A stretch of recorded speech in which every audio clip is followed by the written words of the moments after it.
58, got all my things, got my you know. I was like, man, and I think I beat Chuck on, to tell you the truth. No, I was like a minute. No, I was just waiting on. Okay. Yeah, I wasn't sure. But I really got everything done. Like I was like, because I'm like usually I'm like if you're 10 minutes, if you're on time, you're 10 minutes late. You know, that is me. I'm like I got that German time where you set your clock. No, I emptied my schedule today because I wasn't sure what we were doing and stuff. So I just this is the most rested I've had all week. After the day I had yesterday of all the shit that I was doing, I was just like, I ain't doing anything other than freaking doing Patreon today. You know? Yeah, I saw you. I was busy as hell today, all day yesterday. I saw your tweets today, but that's about it. Yeah. Now I'm sitting here trying to make this stream. It was 7:45. I'm trying to make this stream and get it sent out to Patreon members while I'm running downstairs outside out the back with my air tank filling the tires up on the car so that my daughter and grandbaby ain't driving around on 10 pounds of air pressure on the tires. So I've triple tasked. I've probably been one time quadruple tasked. I've been there. But Brandon probably won't be here tonight. Okay. Because he got his computer and found out it didn't have half the stuff that was supposed to have with it, like a CPU and shit. The big thing. The thing that run is the CPU. So you bought a box. I know how to put a computer together. I know exactly. Yeah, you don't have the CPU. You are effed. And it's. But I fully expect. I don't. Joe probably won't show up because of his situation. I expect Jack. What about Doc? Huh? Is Doc coming? I expect him. He didn't say he wasn't. That's who I was getting ready to say. Jack and him. Doc wants to buy you pizza tonight. That's what he said. I mean, I know. I forgot about that, Matt. If he asks you to stay on for an extra couple hours, it better be a damn car instead of a pizza. Yeah. Be like, dude, instead of a pizza, Doc, you could have my front end alignment done. That's only about $80. I know that's $80. I mean, that's a lot of Patreon. I mean, that's a lot of Patreon. That's a lot of Patreon. And he pays $5 a month for the Patreon, so he deserves this, just like everybody else who does. No, I know. Fuck, like I said, my best friend just he started, I think on Monday, a $10 a month Patreon donation, and he don't even come on here or watch or anything like that. He's just like, here's some money, dude. Oh, so he just gives you $10 Patreon and he just doesn't even come on. Yeah. He doesn't watch my video. He has no interest in sports or anything like that. But I do take him back and forth to work when he needs it, Oh, that guy. Yeah. Fair enough. Especially with the gas going up. Oh, fuck. Screw the gas, dude. I just got back from Walmart and saw some of the this time last year, the Great Value little things of sour cream were $1. They're $2 now. And it's like, man, on sale. I was in the grocery the other day. I know. On sale. The Costco meat went up. Like I buy the big bulk Costco meat that's uncut because I know I was a chef. I can cut meat, dude. I cut my own meat. There's Jack. Hey Jack, how's it going? You're Peyton, huh? You're back there. Cut that meat. Cut that meat. Cut that meat, baby. Cut that meat. I cut it today. I cut the prime rib up, man. I put it in the bags. I pull the air out and I pop it in the freezer. All right, Matt. Jack, let's see what you got. What's happening? All right, we can hear you. That's awesome. Yeah, right, I flipped it over and I said hey to it. And I got this big green line. I went, damn, how'd that happen? How'd that happen? That's two out of the last 3 weeks it's done that. Nice. I don't know. Nice. Oh. What's up? I gotta go get me a soda real quick. I was not prepared. I'm sorry for the late invite, Jack. I was way behind. Right. That's all right. I didn't even start making this setting this up on YouTube until 7:45, and I'm like, shit. Well, as you can see, I didn't get here, immediately at 7:00 either. Well, I had to walk the dog, which means opening the door, let her out, let her sit on the patio for 10 minutes, looking at me through the window, and then decide to come back. in. You take care of the cat, yeah, no doubt. I take care of my cat. I feed it, freshen up the bowls, and everything. Take care of the litter, everything before I come out here. I'm about to go get me a leash for my cat. Get one of them body things and drop a leash on it. I saw that. I didn't want to. I've seen people do that. And I was like, how hard is it to train a cat to get into the leash? Well, you get the body thing, right? Yeah, right. And that's the hard part, getting them in it, because generally cats don't want that. But I have cats, I swear they'll sit right beside me. The only thing I know my cat would love to go outside. I swear to God, that cat looks out the window all day long. Exactly. But because I will not let that cat go out at night. I swear. There's I have feral cats all over the place. I have all kinds of rodents, and I have cars. I live on a very busy intersection, so I've had 5 cats get hit by cars. Okay, I've had one. When I was younger, I had a black cat called Tar Baby, because there's a black cat, So my cats, I would buy the body harnesses about the size that would fit your dog, Jack. Wait, you got a that's all there is to her. I have cats that are too big for body harnesses that would fit your dog. Oh, I believe it. I've seen people do I've seen people train their cats to go in the toilet, and that's a great idea. I mean, you never have to change the litter. I have a cat. I swear to God, plays fetch with me. I have a cat. I'll throw a ball. Now it has to be one of them balls that have like a felt around it or something. But she'll run after it, play with it for about 3 seconds, pick it up with her teeth, carry it back, and drop it right at my feet. Yeah, my cat used to do that. My cat doesn't do it as much anymore now she's older. But when my cat was a kitten, dude, she would return everything to me. Yeah. Everything, like a dog. Boom, boom, boom, boom, boom, boom. I used to wad up a piece of notebook paper and flick it, and then she'd go up and just bounce it up off a wall, or get the flashlight, run the light up and down the wall. Yeah, but she'd do the same thing. She'd bring it back. We'd do it again, man. What's up? She'll do it. She'll still do it a little bit. She'll bring some things to me, and she wants to play, but she doesn't do it as much as she did when she was a kitten.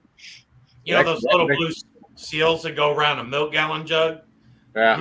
Break it open and take. My cat used to love that thing. I'd take every one off, and I thought it was hilarious because sat there when we were moving out, and we'd lived there for about 2.5 years or whatever. And we'd sit there and play with him for a while, and then he'd take it off and go do his thing. When we were emptying out the house and stuff, we found where the cat was stockpiling all these little. I bet there was at least 40 or 50 of them. Oh, they have their spots. Yeah, they have their spots. My cat can open my closet door in the hallway, because it's not a handle door. It's one of those doors that it's like 1950s, so she can take her little paw and pop it open, get in the closet, and go to sleep. So whenever it's open, I assume she's probably in there sleeping, so I just leave it open, and she'll get in and get out, and I take a look in there, make sure she's not in there, and I'll close it, but she'll get in there. Chuck, I hear you with the milk jug rings because like the majority of my cats love hair ties, and it's the same aspect, and all the hair ties. My son, because he's got really long hair, and my wife and my daughter, they all have hair ties, and they would have whole packs where you buy like a 20-pack. And then inside of a month, they'd all be gone and be like, no, don't know where they're at. And then you go look and you'd find them. You'd find them all piled up somewhere. Half of them would be ripped in half, to where they've been pulled off from the metal. But yeah, all the cats love the hell. My cat loves bread ties. Yep. Oh, I was like, it's not. Oh no, it's not good. She's got a small mouth. But she finds one. She takes it and goes to town. I don't give them to her, but she'll find one. She'll go to town with it. All right, I need a moment. I'm gonna go get my soda. You're sitting there talking about the cat using the toilet. I'm sitting there thinking, I live with two women. I already have a hard enough time getting to the damn toilet. I know, right? Wait on a cat too. I gotta wait on a cat too. Amen, right? I bet the cat don't lift the lid either. Yeah. That's all right. I'll fuck it up. I'll show you who's boss. I'll leave it up. Now figure it out. I put down on my toilets. I put down. We put down. I put down all the lids and everything on the toilets, just because if a cat tries to go drink water or whatever, I don't want the cat one day when I'm not here to fall into the toilet and be upside down in the toilet, dead. So I put down all the toilets in the house. Oh, the death by swirly. That would be terrible, especially if you're swirling yourself.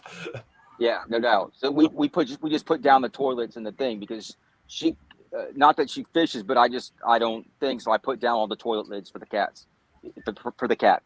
Yeah, because I never thought of that one time on my younger cat. On my other cats, I never thought about that. They never did, but that's a thing. They, cats can get into a toilet and they can't get out.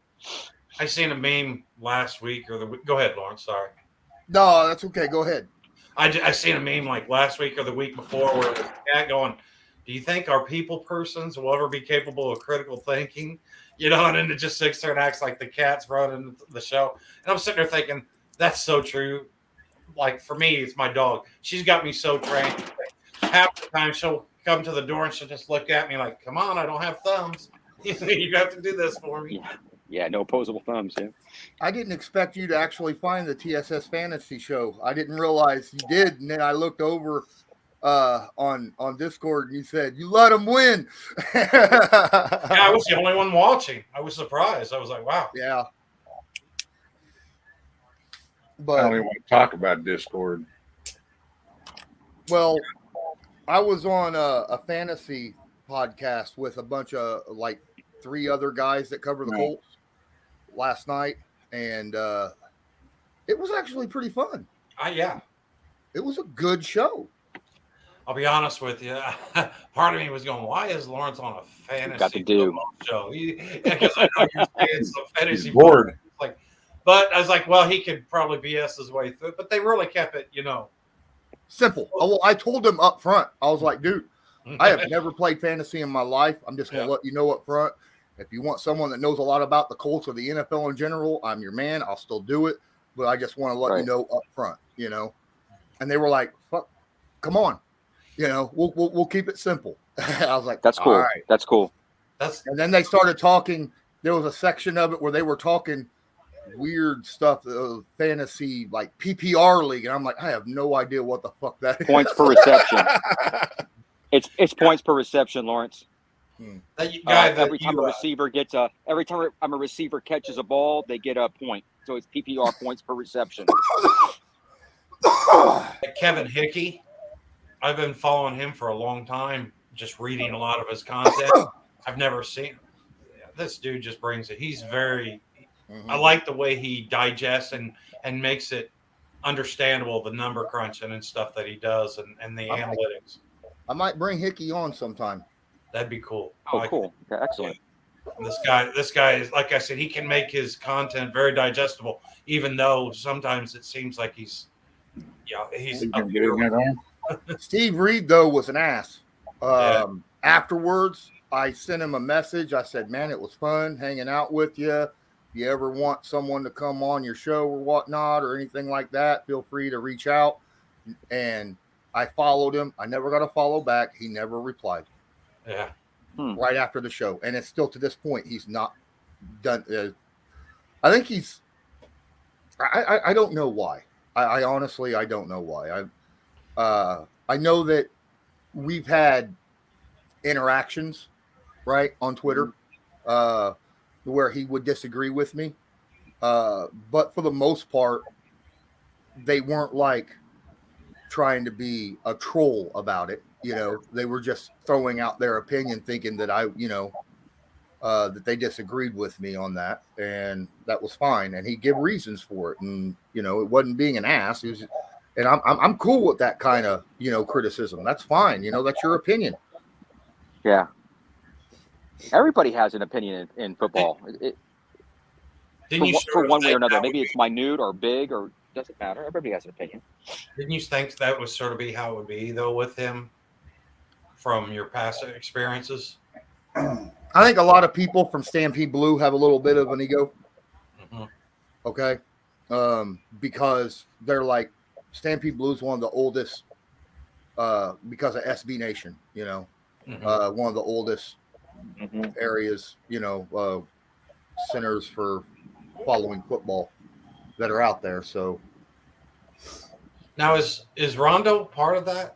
He's not. No, Rondo is a subsidiary of Blue Stable. Okay, see, and I keep getting those two confused. No, Blue Stable's new, and they do have a big head. Me and Cody brought them up from fucking nothing, and now they think they're the best fucking place out there. And I'm just like, what the fuck? Whatever.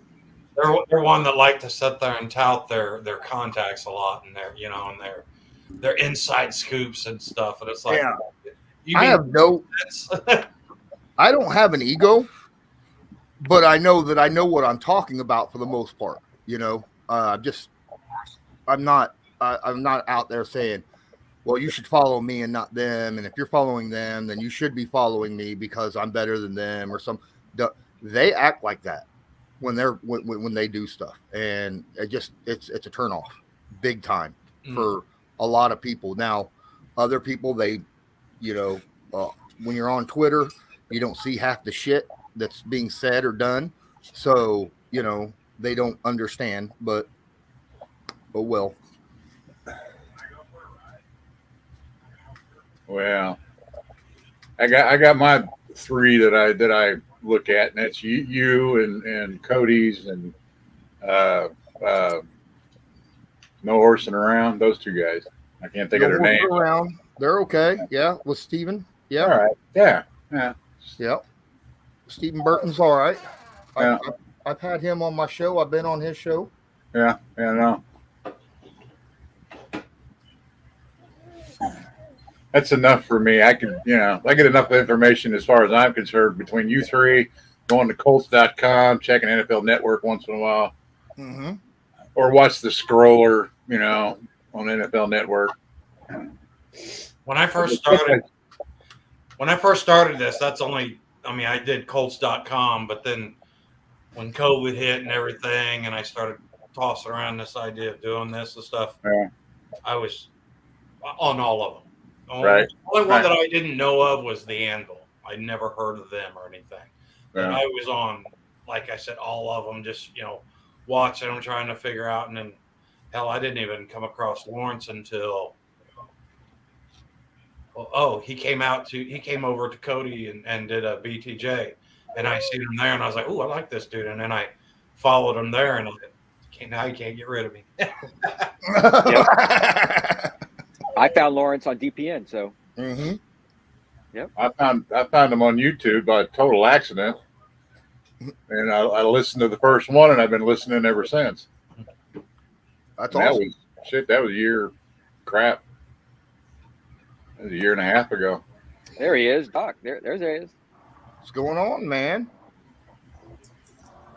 I was transfixed with the conversation that you were doing with Matt B, and Cody, and I lost track of time. Oh, you were watching that? Oh, yeah, I was here before 9. It's all good. And then I flipped over to YouTube, and our Matt was talking about his cat getting into his pantry, opening the door, and I was like, "Oh, yeah." There's a lot of cat owners that are Colts fans. I've noticed. There is. There's a lot of cat thing.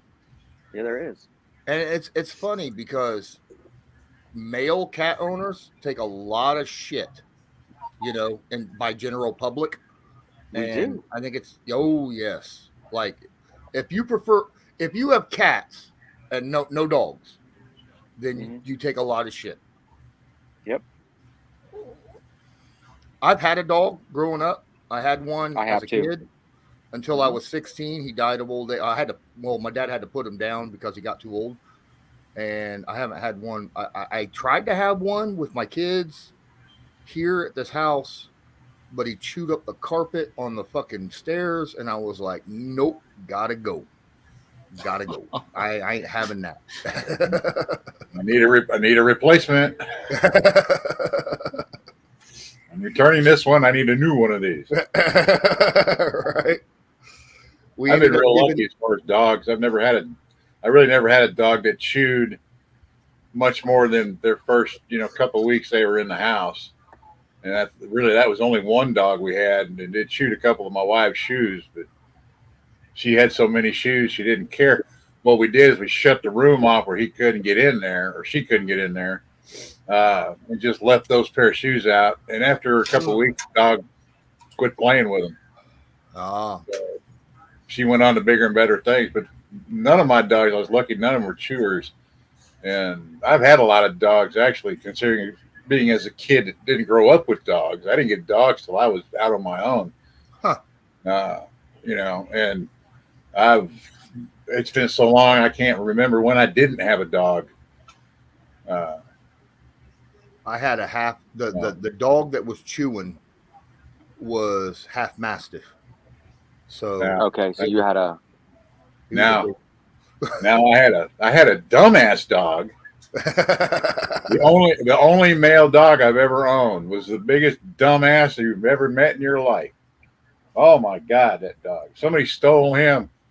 I figured the next day when I came back from work, this dog would be on my front porch. But, that dog was just dumb. Just dumb. Shit in her box, sleep in it, and all that kind of stuff. Just pee in there. She didn't give a crap. We used to put little leftovers out by the clothesline because we were living in an apartment complex that used to be old barracks. So we had a lot of stray dogs and cats that ran through there. So she put out leftovers for them.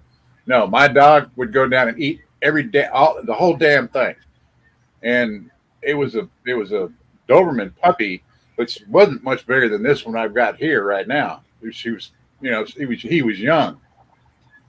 And I mean, his belly'd be, this big around, trying to almost dragging the ground, running around, and shit and get in his box and just shit all over his box. And that's where he stayed at night.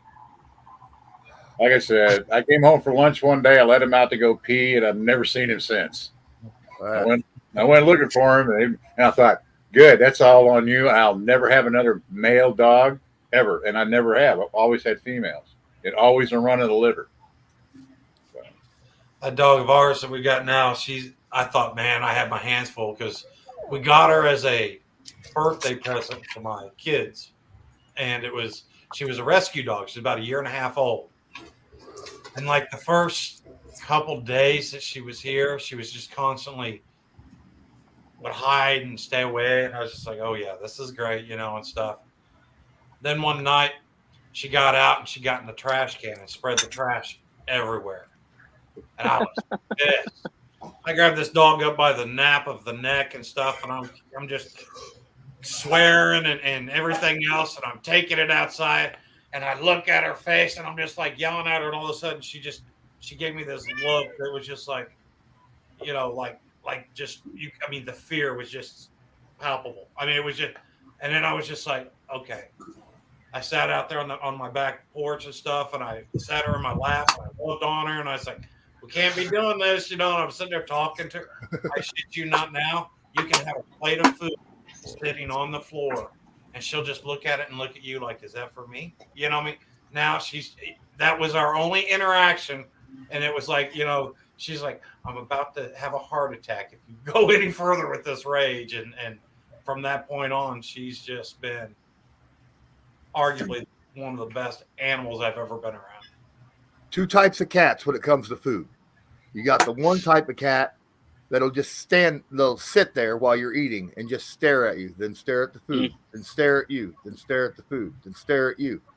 Then there's the other kind of cat that'll stare at you, look at the food, inch a little bit closer, and then do that a little bit more, and then wait for you to not be paying attention and be like, mine. Yeah, my cat don't do that. I have a cat that does that. Most of them, they'll just sit there and look.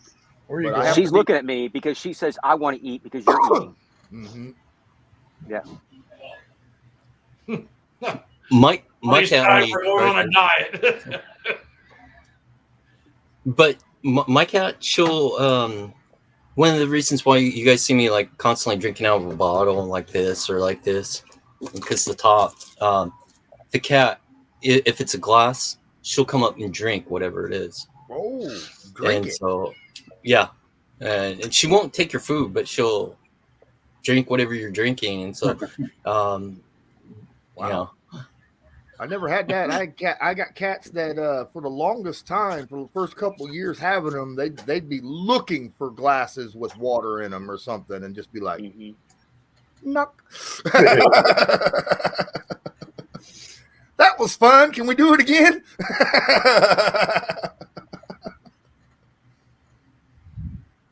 And then I'd be like, oh, look, a flying cat.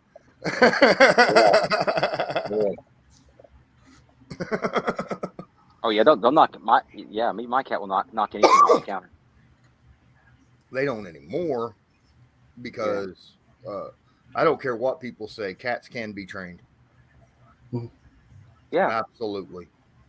Yeah, any living creature that can learn through repetition, even humans. So now cats are better at training people than people are at training cats, but I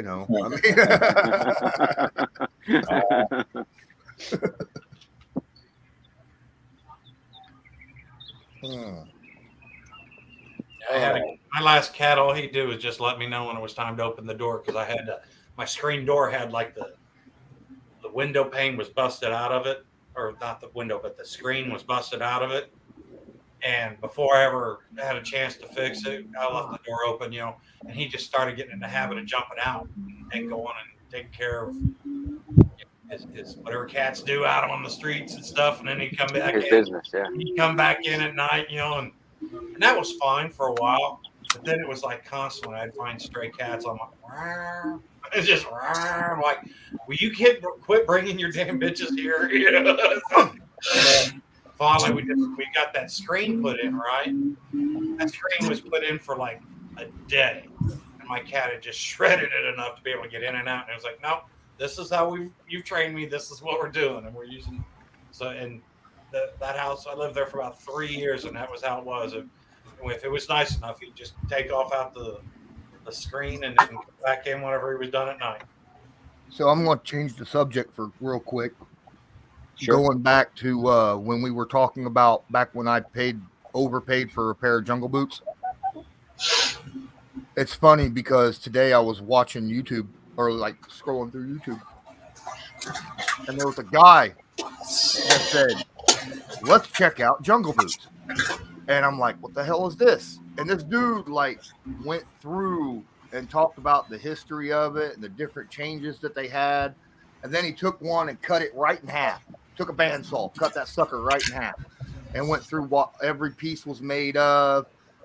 Showed the steel plate that went through the sole, because I didn't even know that it had a steel plate in the sole. But apparently they did that because in Nam, right, you stand in the pit with the spikes, So they put that steel plate there, and I'm like, well, I'm thinking, how would that work? Okay, so it'll ricochet it so that it doesn't go through the steel plate, but it'll make you twist your ankle and fall sideways so the rest of your body can hit the spikes. Depends upon the pit. They had a lot of pits. Basically, you would step down into it. It was just big enough for your foot. Just big enough for your leg to go down into it. Okay. Mm-hmm. Yeah, correct. It wasn't until later when they started making a bigger pit, because that's a lot of work. The Malaysian, a lot of work. Bigger pits. Yeah. They also had shit swinging out of trees and all kinds of crazy stuff. Wow. But, yeah. Yep. But yeah, I know. I liked my jungle boots when I was in the Marine Corps, and because when I was in, we had two types. We had the they don't call them this anymore, but we used to call them black Cadillacs. That would be like your regular combat boot, and then there was the jungle boot that had the vents on the side, and I preferred the jungle boots because they weren't as hot, and I thought they worked just as good in the wintertime too, because as long as you were moving around, your feet didn't get cold. No, the vents were to keep you from getting the freaking jungle rot on your feet. Jungle rot. Mm-hmm. Yeah. You still needed to change your socks. But they had the mesh in the sole as well to help squish the water out the side of the vents, and stuff like that. I thought that was cool as shit.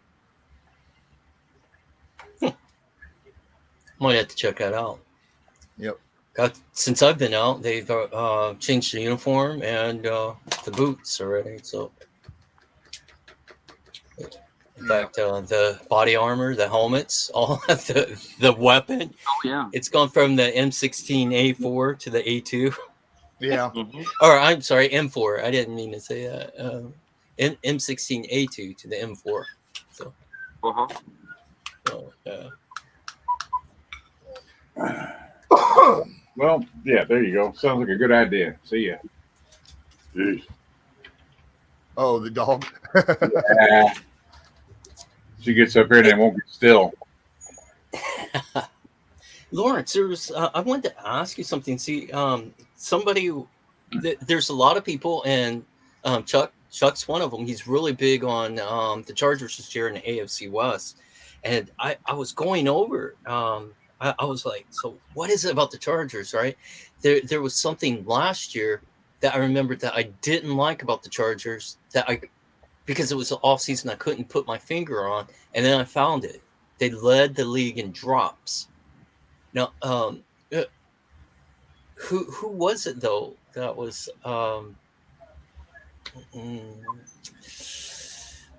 were they fumbling or dropping passes? Drops. On drops. The Chargers led the league in drops. So drop passes. What I couldn't figure out was that the result of Herbert? Was that Herbert and passing and bad ball placement? Because we've seen that a lot last year with Wentz, or was that receivers? And I don't know. I'd have to go back and look at that. I know that, everybody talks about Herbert and the Chargers and how tough they are and how good Herbert's been since he came in the league. And I'm like, how many times did they make the playoffs in the last 2 years? Oh, that's right. None. Yeah, they haven't made it. Yeah, exactly. So I get that they added some extra pieces, and they're praying that their safety stays healthy this year. Oh, yeah. Their safety has the same issue that we have with Paris Campbell. You can't stay healthy. But yeah, drops is a big deal. I'm curious how long Keenan Allen's going to be considered a top receiver. I mean, he's getting up there in age. He is. Yeah.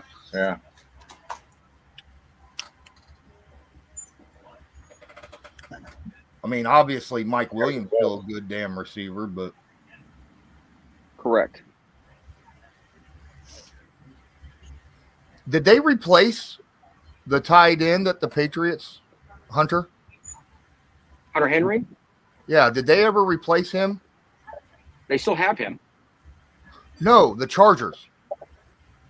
Oh. Do you mean? No, I apologize. I'm sorry. I get what you're saying. You didn't change the subject. No, they did not. To the best of my knowledge, I don't remember them drafting a tight end in the draft or signing one in free agency. I don't. So really, to the best of my knowledge, I do not recall. I do not recall. So they got 2 receivers and Austin Eckler. Yeah, I know they did. I know they do have a. I know they do have a. I remember they had 2 tight ends with. They had Hunter Henry and they had someone else. I what I can't remember his name. But that other tight end wasn't as good as Hunter Henry. Yeah, correct. But I remember. Yeah, he's not as good.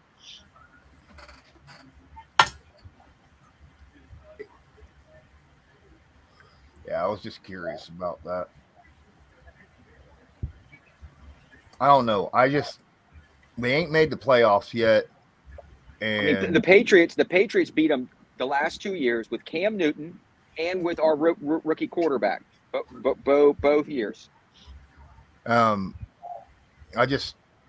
look at them like I get that a lot of people think they're going to be the best in the West, but it's kind of that whole, well, they kind of got to prove it first.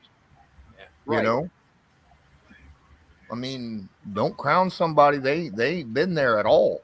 You know? I mean, they've had games where they look damn good. You've seen, splurts where the team looks amazing, I don't know. Maybe take away, like Chuck said, take away the first 3 downs on offense from them. Just let Herbert think it's 4th down every damn down. That's the thing. I mean, how much of it's in their coaching? I mean, I feel like there was some. It could be a lot of coaching, not as much as it could be play calling, something of that nature. Because if you look at their running back, they have a fabulous running back, Eckler. Fabulous running back. He's probably one of the top running backs in the league. If you look at him, he's one of the top running backs. And if you, I know you don't do fantasy. What?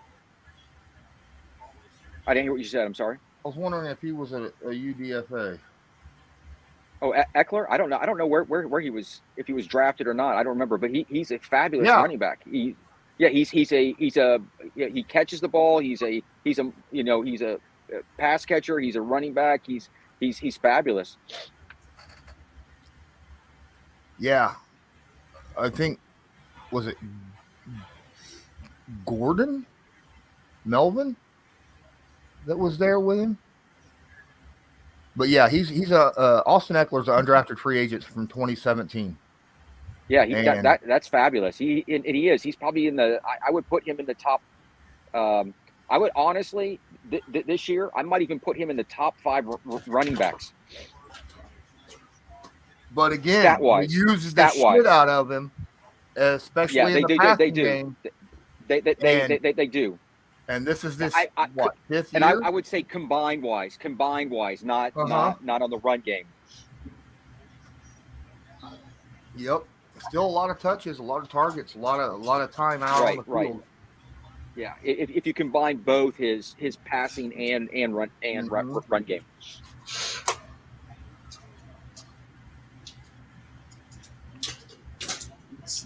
So how would you guys rate Herbert in the AFC West? Just with the 4, with the big 4 that's there. And you guys know what I'm talking about. I'm talking about Wilson. And he's not a top 5. I think he's better than Wilson.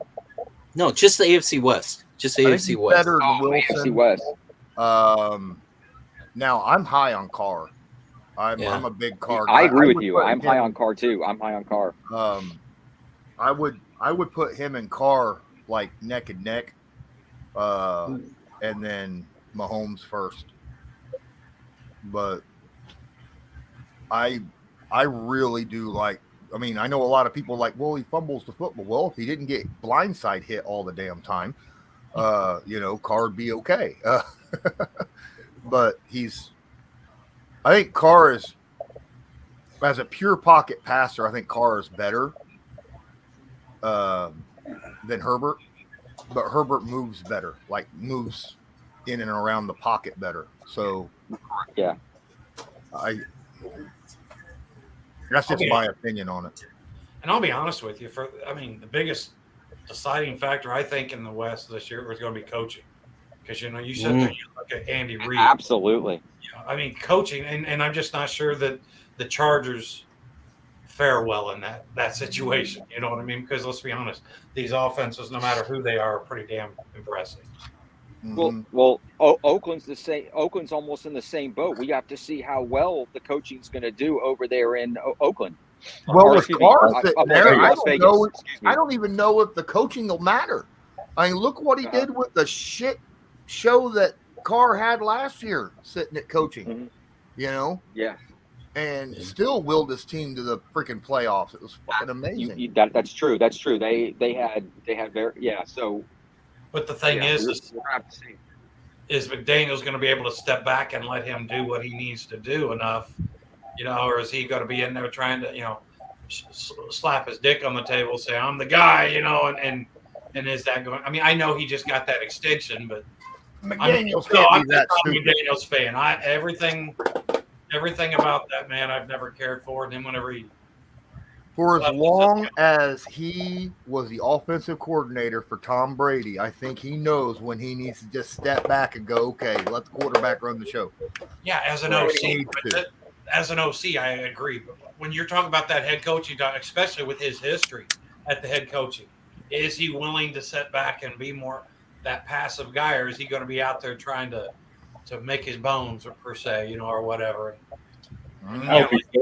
If he can sit there and realize that he's got a lot of talent and just let these guys, do what they do and just put them in winning positions, then yeah.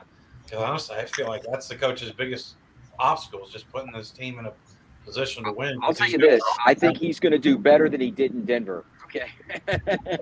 Well, that's not setting the bar very fucking high, is it?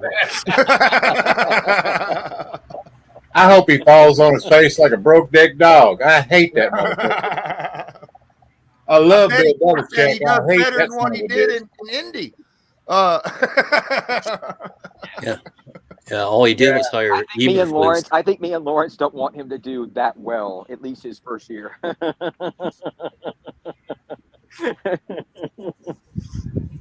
I would have to believe with the weapons that offense has got and stuff that, even he's not going to get in the way of that. Hell, you look at the veteran leadership they've got now in the locker room, and it's Adams, and you got Carr, and then you've got Jones. I mean, which side of the ball do you have to worry about? Just Hunter Renfrow, Darren Waller, fucking crap. That's an offense right there. Yeah. They got an offense. And Josh Jacobs, They also got a run game too. Don't as I said, and and Josh run game. Yeah. Yeah, I think Kansas City's defense, unless they really turn it around, I think their defense is going to be the biggest thing that holds them from just running the West still. Because Andy Reid and the advantage he has at that coaching position is massive. I would argue that the quarterback position, is fairly a hands down Chiefs win that battle. Even if you do like Carr, I would say that you put Mahomes above Carr, right? Oh yeah. Oh, okay. I said that. Wait a minute. You put Mahomes above Carr. Yeah. And Herbert, there again, I like Herbert, but I don't think that he's Mahomes yet. He's just not done it enough. Not been given the opportunity enough, I said this when he was drafted, before he was drafted. Man, I've taken a lot of heat because Ray likes to twist my words. But I said Herbert's going to come into the NFL at his ceiling. And he's still, to this point, I don't think he's any better. I don't think he showed any better last year than what he was as a rookie. He came in hot as a rookie and played well. And then in his second year, he played. I don't think he played any better his second year than he did as a sophomore. Yeah. I think, you know, he came in NFL ready and knew what to do. You know, that's my thing. I didn't think he was going to be as good walking out the gate coming in the NFL as he was, but you know, I still will hold on that I think he came in at his ceiling. I don't think he'll ever be a top 5, but I think he, you know, the top 10 spots for Herbert, I think, is where I'd put him. There's some people out there that put him at top 5. I don't think he's a top 5 quarterback. Yeah, not yet. I mean, but again, I'll be honest. I don't put Burrow as a top 5 quarterback. I love what the kid's done, but you know, man, I need more. You know, I mean, let me see what you're doing after that rookie contract's up, and then we'll talk about it. Because you see these guys, they can go hot for a year, sometimes a little longer, and then all of a sudden the NFL gets wise to a scheme that'll negate what they can do, and then what's their second trick, or what's, you know, I mean, what other, you know, avenue do they have available to them? Well, according to Chiefs fans, Mahomes is already in the Hall of Fame. Yeah. You guys remember when the Chiefs fans used to be cool? Right. Where would you rank the defenses? Oh, I put Denver that's so first. tough. I put Denver first. Chargers second. Oh, absolutely. Chargers second. If they stay healthy, I think Chargers is second. They're close. Chargers got a really good defense. Had some pieces. Raiders and Chiefs are kind of neck and neck. I think the loss, I get that losing the Honey Badger and then they drafted his replacement is what they thought that they did, right? But you have to prove that. That player has, I mean, he's a rookie, for God's sake, right?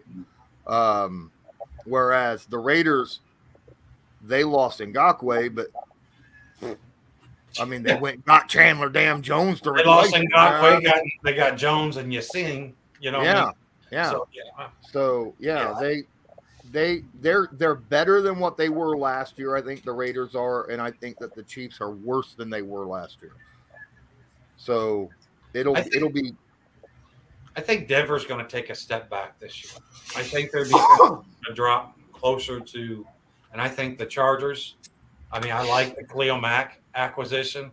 I think that that's going to benefit Bosa on the other side considerably. I like what that does. I like, you know, like I said, I like what the Chargers brought as far as getting pressure on the quarterback and stuff. For me, I would go Chiefs or a woeful fourth. I would say third place is going to be the Raiders, and then the Chargers. Those two are closer together, I think, than the Chiefs. Because I'm not as big on the Khalil Mack acquisition as a lot. I ain't seen Khalil Mack do jack and squat in the last 2 years. Well, he's been hurt. Chicago, that's why. But Chicago had a good defense before he ever got there, you know. And then the year he got there in Chicago, that defense was fucking nasty, right? Yeah.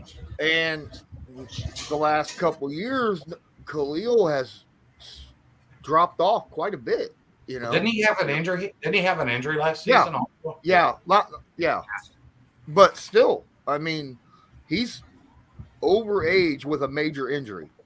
So coming back from a major injury when you're over 30 on the defense is really tough to do. Ask Robert Mathis, right? I mean, yeah, the thing is, like I said, I just felt like Chicago really put their defense in a lot of bad spots. You know, I mean, that offense was woeful, and I just felt like that there was so much put on that defense to compensate. And this ain't Justin Fields. I mean, you know, there was a lot of reasons. Also, Chicago didn't go out and get an offensive line like they should have with their new quarterback. And I was like, where's that offensive line that they should have gone out and get? You know, they're doing the Joe Burrow treatment. You get us through 1 year, we'll get you taken care of next year. Don't die in the process. It's a copycat league, right? Well, let's copy the Bengals. But you know, that's so that your quarterback has to have reconstructive knee surgery. Yeah, it's that 40 plus times. But that's like Lawrence was talking about doing the the Dolphins and stuff. And I was looking into they're another team. They sat there and got all kinds of shiny objects, but they neglected the O-line again. You know what I mean? And it's like, look, I like a couple of the pieces they have on that O-line, but the Dolphins, even one of the pieces they brought in, Armstead, he's left tackle. Are they going to move him to right tackle? What are they going to do? You know what I mean? And he's another guy that is coming back from what, 2 or 3 partial seasons, and Armstead's what, 104? So yeah,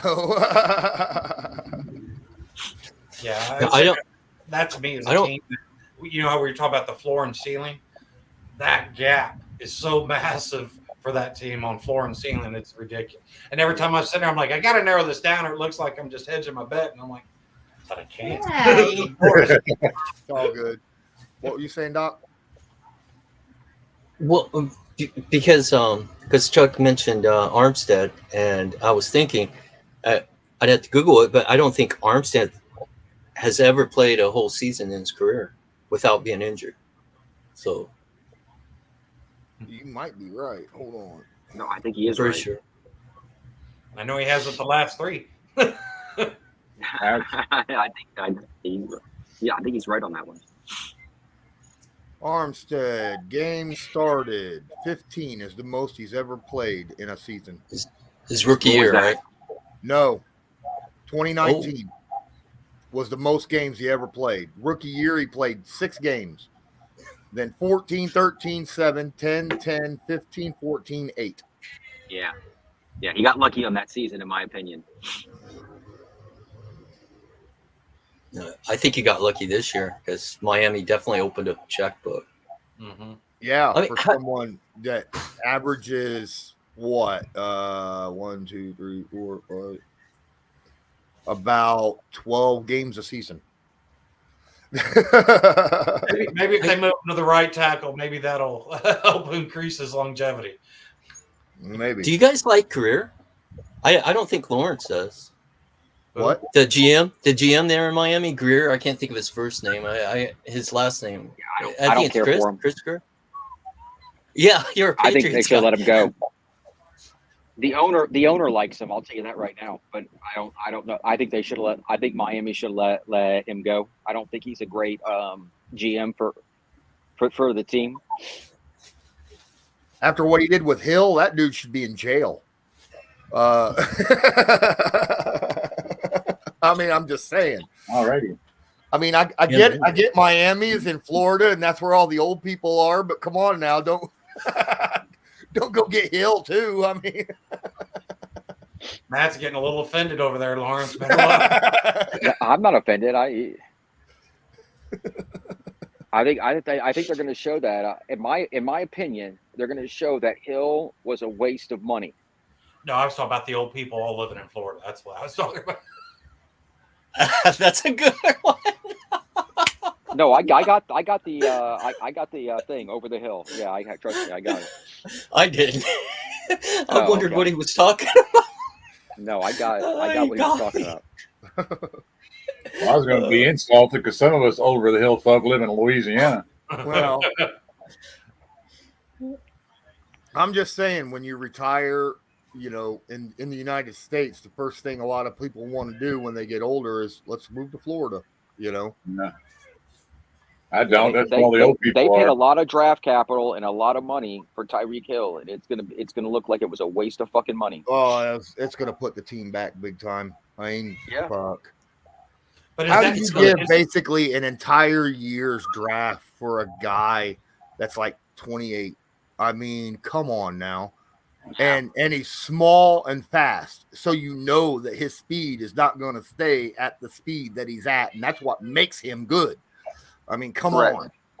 And then make him the highest paid wide receiver in the history of the league. I mean, come on. Right.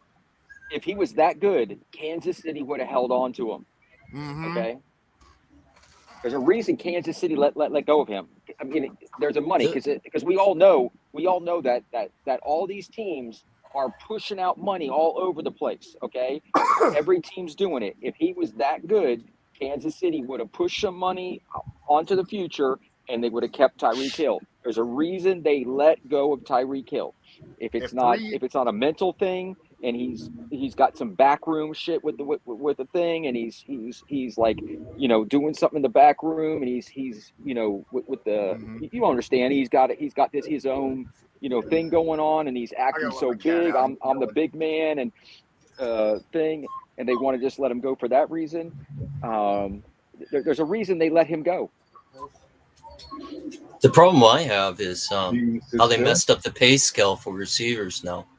They did. Now everybody, you know, and all these GMs. I think Jacksonville also did too. You see? Yeah, Chuck knows what I'm talking about. That's another one. Trent, bulky. Okay, right. That's another guy. Right. I mean, they overpaid. Jacksonville overpaid for that wide receiver, and then also Miami did overpaid for Hill, and then there's a couple teams that overpaid.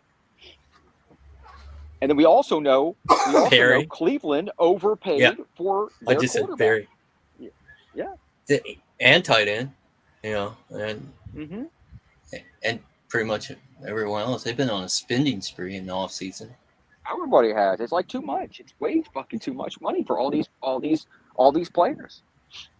Everybody's trying to be like trying to win real fast, like the Rams, and everybody's overpaying for these players.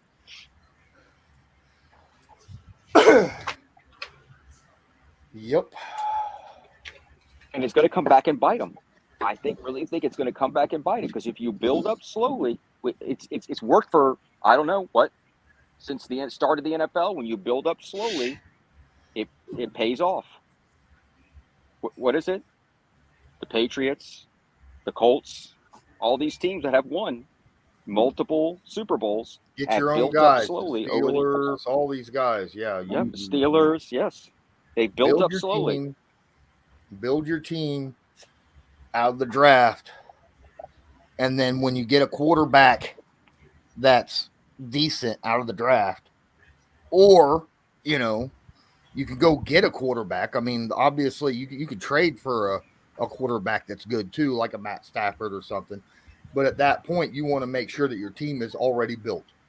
You know, build your team. Either first you want to build your team and then get your quarterback. To me, that's the way to go about it, because it's hard to build a team once you're paying a fucking quarterback. Exactly. We all know that. This happened to Kansas City. How much they Seattle. And I knew it was going to come back and bite them sooner or later. So, I can't think of his name off the top of my head. The QB in Philly. I can't think of his name. Jalen Hurts. Yeah, Hurts. I mean, you guys like him? Because I can't tell what Philly's doing. Or are they building that team around him or not? I think they're still this year. They're going to see if he's. That's why they got the receivers for him. They got two receivers. They got one in the draft, and they got one from Tennessee. And they're going to see if he's the guy or not. And if he's not the guy, they got 2 first-round picks this next coming season, and they're going to go out and get a quarterback. I think if there's anyone out there, head coach wise, that could get to build it, like make a playbook around Hurts, Sirianni's one of those guys, because he's very similar to Reich, and he knows how to do that kind of stuff. So, yes. I mean, they made the playoffs last year, you know, when no one was expecting jack or shit out of Philly last year, you know. Exactly. So, and that's why they got the receivers for him. Mm-hmm. I mean, they turned it around, and mid-season, they turned it around, and it looked like they were just going to take. And they did it with mostly a running game. They did that with mostly a running game. Yeah. That's how Tampa beat them, shutting down the running game, making Hurts air it out. Yep.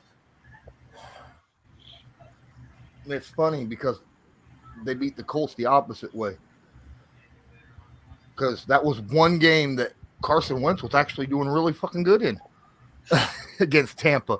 Yeah. He had like 300 yards in the first fucking half and like 28 points or some dumb shit. Then they shut that down and we couldn't get the run going. And that's one way to beat Tampa Bay is you have to beat them in the air. because their secondary was so bad. I blame that game on Fisher. We almost beat them. So sorry, Matt. I didn't mean to jump. I thought you were. No worries. I blame that game. No, I blame that game on Fisher, because when Carson Wentz got stripped sack, it changed momentum. Yeah, we blew them apart. Yeah, I felt like crying when that happened. Oh, I'll be right back. My eczema on my legs kicking in real bad. Oh, I'm gonna run cold water on. Go put some cream on that, brother. So who's going to win the NFC West? I've seen a lot of compelling arguments for New Orleans. Did I say West? I didn't mean to say West. Right? I meant to say South. Okay. I don't know what's wrong with me today. Okay. All right. I'm just no worries. I was just say, are they in the West now? Yeah, I'm thinking Rams, and all of a sudden he threw in Saints. Oh, wait a minute. They used to be in the same division. I was trying to piece together who was going to give a competition to the Rams. I was like, because it ain't the Cardinals. All right. It ain't the Cardinals. No, it ain't the Cardinals, man. But there again, with the South, I mean, you don't know what you have in the coaching. Love him or hate him, Tom Brady's still the better quarterback, no matter who they put. Right. Yeah. And the Saints, I'll say this. I think during the season, they're going to give the Saints will give Tom Brady a run for their money. They have a good defense. I want to know who's going to be quarterbacking for that team, though. Yeah. You don't think it's going to be Winston? He could be. I just want to know if he's going to be ready to go come start of the season. You know what I'm saying? With the injury that he had, I want to know if he's going to be ready to go. Last I heard, they were saying he'd be ready. But he will be ready. Who? Okay. Jameis Winston. Oh. That's what I understood, that he was supposed to be ready. Okay. Yeah. Then I think he could give Tampa a run for their money. But that's the thing. The Saints always give Tampa fits anyway. They beat Tampa in the regular. They're 4-0 the last 2 years against Tom Brady. That's what I said. In the regular season. Yeah. If Jameis is ready to go, it's the other teams they have problems with. Thing though, you sit there and you know the name of the quarterback, but you still wonder, what are you getting with Winston? Which guy's going to show up? Oh, yeah, I think it depends upon the coach, and they don't have Peyton there no more. So they don't have Peyton. Yeah. Yeah, Sean Payton was awesome. He could. He bailed. He definitely. And to be fair, I don't blame him. No, I agree. So what do you guys think of Dennis Allen? I don't know. Yeah. I don't know either. I'm with you on that one. We're just going to have to see. Just like a few other coaches in the league. Yeah. Giants. Yeah. Today's an awful day for me, guys. I can't remember nobody's name. I already know what the Giants are going to do. I feel I know what the Giants are going to do. They're going to suck. They're going to suck. Yes, exactly. Them and the Jets are going to suck. They don't know how to do anything else. Not anymore. Yeah, exactly. Jeez. Well, as long as Daniel Jones doesn't take off on a 70-yard run and trip over his own feet before he gets to the end zone, he tackled himself. Right. I honestly think with no one around him. The Giants should have traded their running back this year. I mean, Daniel Jones has got talent. I mean, for fuck. Yeah, he does. He does. He needs an offensive line, man. Oh my God, he needs everything. They got it all. He's got as a running back. Thank God they got a tackle for him. Thank God they got a great tackle for him. He needs everything. I know, right? Yeah. He needs a coach. He needs a defense. He needs an offensive line. He needs wide receivers. I don't even know. Do they still have that tight end they drafted a couple years ago, or did they trade his ass? It's going to take a while to build that team up. It's going to take a while to build that team up. Mm-hmm. I mean, the reason why I brought New York up is because coach Brian DeBall come from Buffalo. Do you guys think he's going to try to make New York his Buffalo project? You know what I'm saying? Do in New York what he did in Buffalo? That's going to take an awful lot of work for Dayball to do that. Yeah. Yes, it is. Awful lot. It's going to take some years. It's going to take some years to do that. And the New York press and media is going to have to give him a couple years. They can't just be like, "Well, you suck. We need to fire you." Because exactly. They're going to have to give him some slack. Mm-hmm. Let's be honest. They don't have Josh Allen sitting there. I mean, even if you think Jones has got talent, he's not Josh Allen. No. And they don't have Stephon Diggs streaking down the field. I mean, so to do what you're talking about, you're talking 3 years and a lot of money. And yeah, I think they kept Daniel Jones as I think they probably are going to go look for a new quarterback this next year. They didn't. The Giants. They didn't activate his 5th-year option, did they? No, they did not. No, they did not. That's what I think. I think they're looking at the quarterback carousel this next year. Because I know they know that the good quarterbacks are coming out this next draft. That's a quarterback right there. Like next year, if he hits free agency, I wouldn't mind the Colts going and grabbing him just to have him sitting there. Oh, you know, on the back. A lot of teams will. I think Carolina's going to go after him. There'll be a few teams that want to look at him on their team to see if he's got the chops. I think Carolina's going to be looking at the Baker Mayfield situation. Yeah, myself. I think so too. Correct. Oh yeah, I agree too. Yeah, I think Carolina's going to go after him once Cam he's Newton cleared. done came out and said, "I'm not going to be a backup." Yeah. He should be happy to have a job. There's not 32 quarterbacks better than me in the NFL. No, there's 65 now. This is probably Cam Newton's last year. He's probably going to have to retire.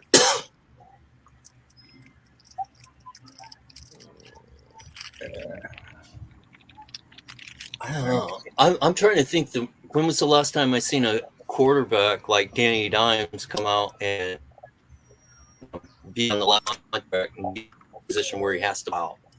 To stay, maybe Fitzgerald, but Doc, I think you're breaking. Is it just me that he's breaking up on, or he's breaking up? Breaking up. He's breaking up a tag. He's breaking up a tag. Terry's back.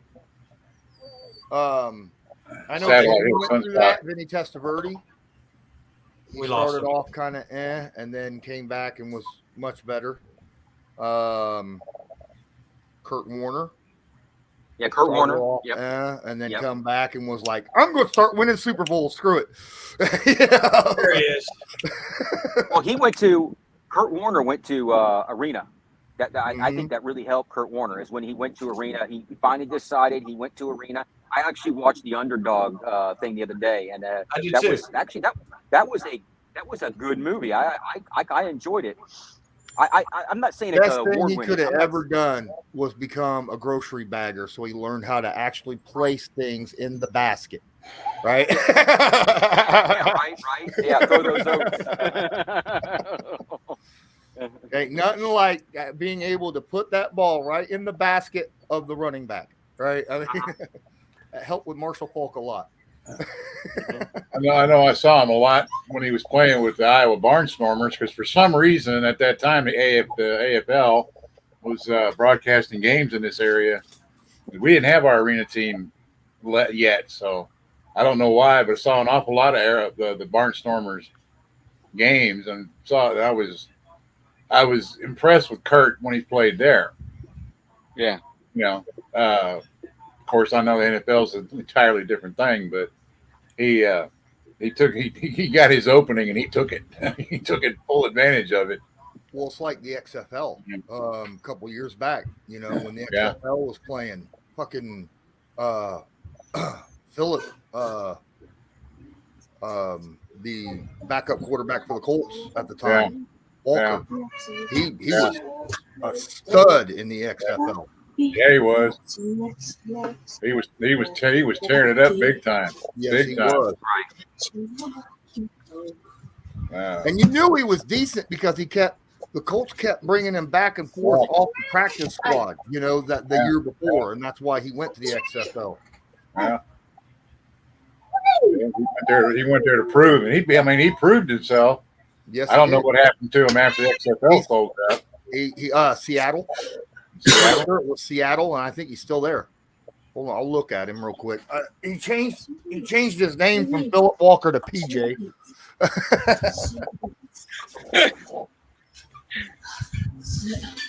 Yeah. Monkey, I'm online. Huh? I'm live. YouTube. What?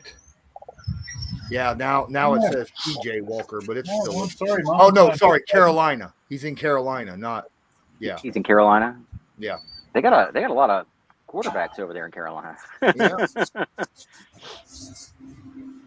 Well, we got a lot of people with QB behind their name anyway. I'm not sure how many quarterbacks they actually have, but right, exactly. I think Walker's probably the better one of the bunch, actually. Possibly. Yeah.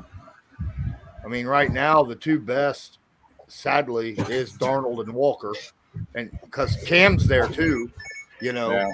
Yeah. They just pay Cam way too much. I'm not sure Cam counts. Yeah, exactly. I just think Cam. I think they should have gave Cam a low end deal. Yeah. They gave him $10 million. I think that was way too much. I mean, Matt, the Patriots gave Cam like $10 million to sit on the bench. I'll do it. Oh, who wouldn't? Yeah.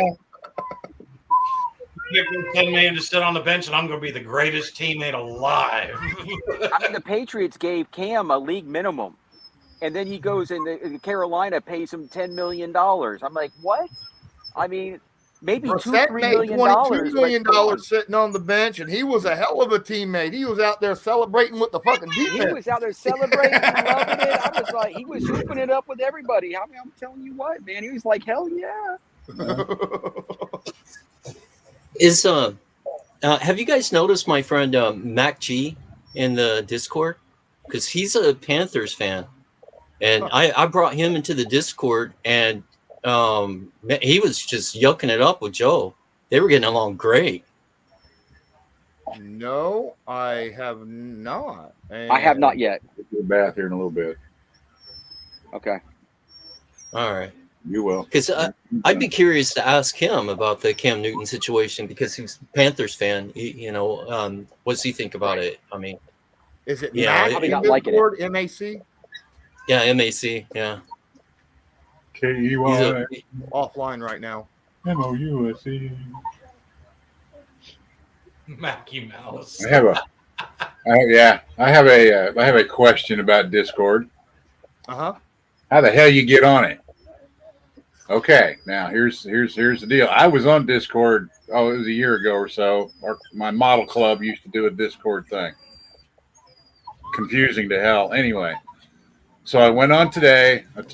Lawrence took your link out of what you posted from the show. I took that link. It got me to Discord. Down in the lower right left hand corner of the screen, it's got my initials along with my Colts fan 57. Okay, and it tells me I have to claim this account. So when I punch in my information, it tells me that my email is already been used. Okay. I tried that twice. That was the answer I got. So I got off of everything, just took it off, went through went through and got Discord and pulled it up. Just got his face sheet there. And in the corner there, it says JC. And for me to claim my account, well, I put in the same information, and it says the same thing. My email is already registered. I can't get in. I can't get in the damn thing. That's weird. Okay. I can't get into it. Have you put your email and then forgot password? That's fine. Yeah.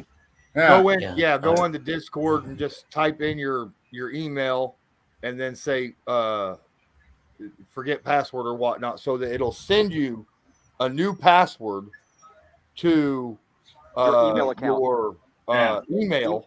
Your email and account. Then you go in, you'll activate it, you'll know exactly, you'll be logged into Discord then, and at that point you'll be able to use the link to get into mine. Well, I didn't see anywhere where it says forgot password. That was because I looked for that, because I went into it, I used every password I've used probably the last 20 years. Okay, well, yeah, that's what you need to do. You need to go in. Put every damn one of them in there, and all I kept doing was telling me that Marauder driver was already been used. I've used it. The same thing happened to me. The same thing happened to me, and this is how I fixed it. I made a new one. Yeah, you can create a new Discord. How do you make a new one? Because it's already telling me that my email. Yeah, you'd have to make a new email. Is in there registered. You have to make a new email. Okay. You can do that. I have a couple. I have 3 Discord emails. accounts. I have one from way back, like when AOL days. Yeah, I have about five, 6 email accounts. Yeah. And then one when Yahoo first started up. And then now I got my business email, which is the Gmail account that everybody uses to get a hold of. That's true. I could, because I've got a Gmail account. I never use it. Hell, I forgot I had the damn thing, but I do have a Gmail. You can use your Gmail account. Use that one. Gmail account. You can use the Gmail account. Put the Gmail account in and create a new. I didn't think about that because, like I said, I never use it. Well, make sure you can log into it before you try to create something. Well, I did the last time I tried anyway. Okay. I'll log into your Gmail account and make sure you can get in, because sometimes it'll ask you to go to your Gmail account to authorize it, to know it's you. Yeah. Like I said, I got into it the last time. It hadn't been that long ago that I got into it, but I just don't use it very often.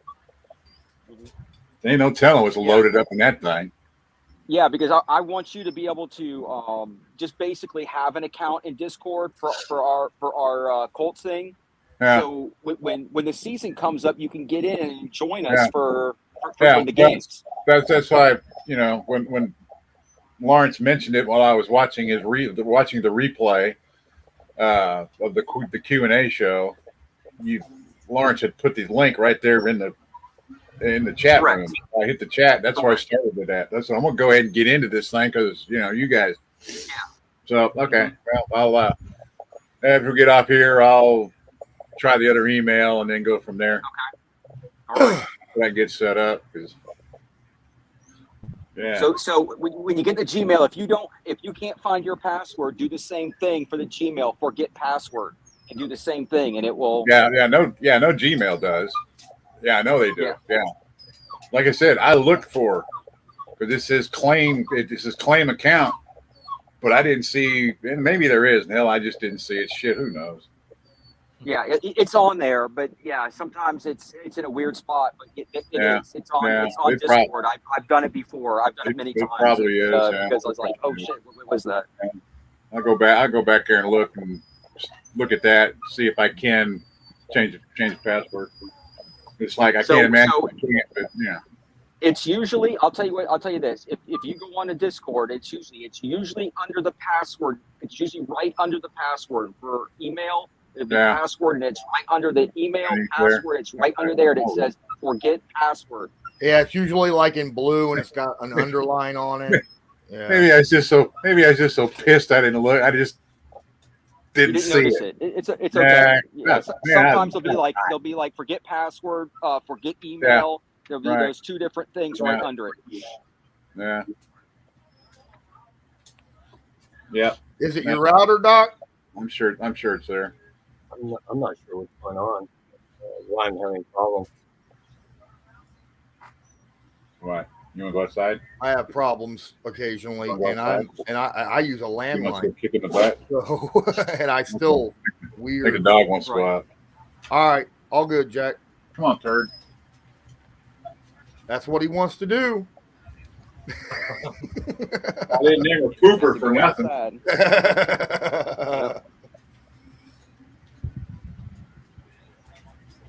Oh.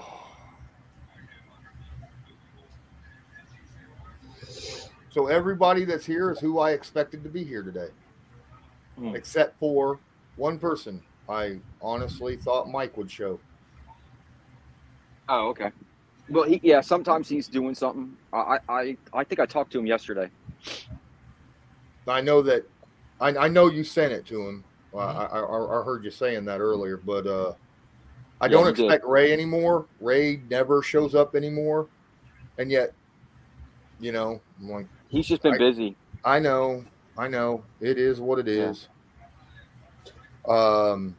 It's surprising. I've got a lot of Patriots fans that used to show up here, Ross and I don't know. I haven't talked to Ross in a long time. Yeah. Ross? I mean, Francisco and Ross still are patrons, I think Mike is too, Right. Yeah, Ross is Michael, the German, right? Thomas? Oh, you mean Thomas, not Thomas, Mike. You mean Thomas. Yeah. Thomas, yeah. Thomas. Yeah, he's a nurse, and he's just at different times. Because he's over in Germany, so he's at like different times.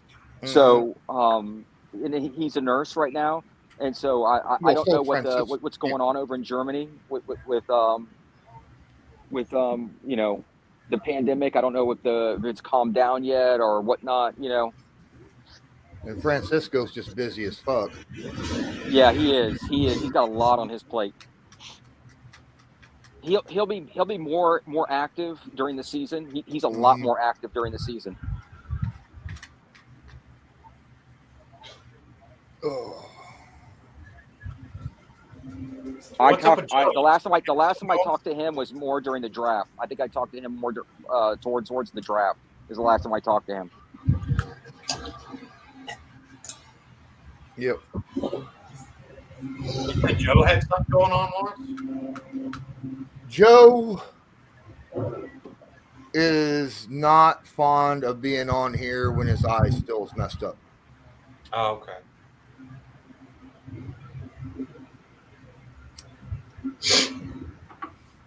I'm surprised Goki isn't on. That's what I'm surprised. I haven't seen him. Yeah, where the hell is Jankowski? What the fuck, man? Yeah. I haven't seen him in almost a week. Honestly, I texted him yesterday because he wasn't on for the playoffs. The hockey. Oh, he was pissed off that they lost. Oh, I know. I told him. I said, I go, stop betting this and start betting for the thing. But they lost in overtime though. It's not that they didn't play bad. It's just they lost in overtime, and that would have been if you bet for Tampa Bay that night, it would have been a good bet because it was an overtime, And then that game could have gone either way. But yeah, I missed that damn bird. I tell him to get his butt in here if he's listening. Where's Pudgy?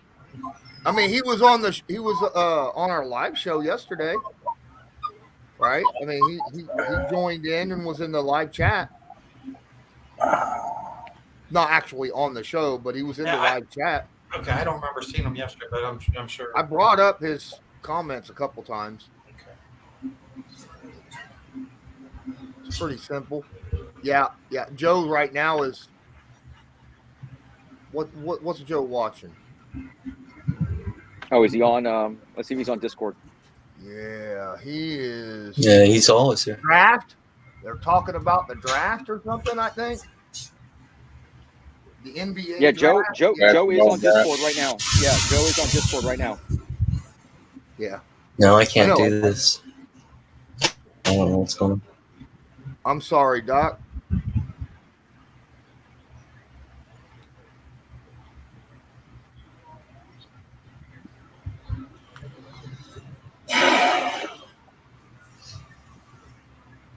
What is Chrome?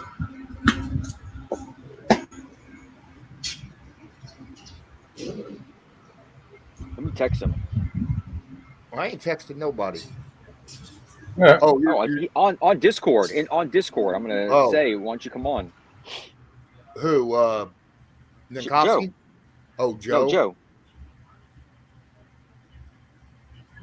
Your server is out of sync with your server template. Sync template. How about I just go close my shit out?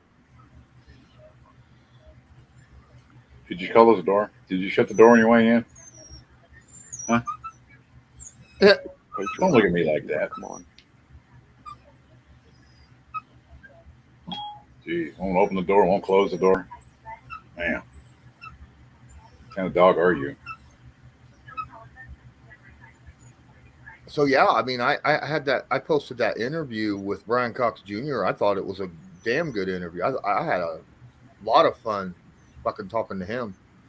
A lot of fun. He was very open about stuff.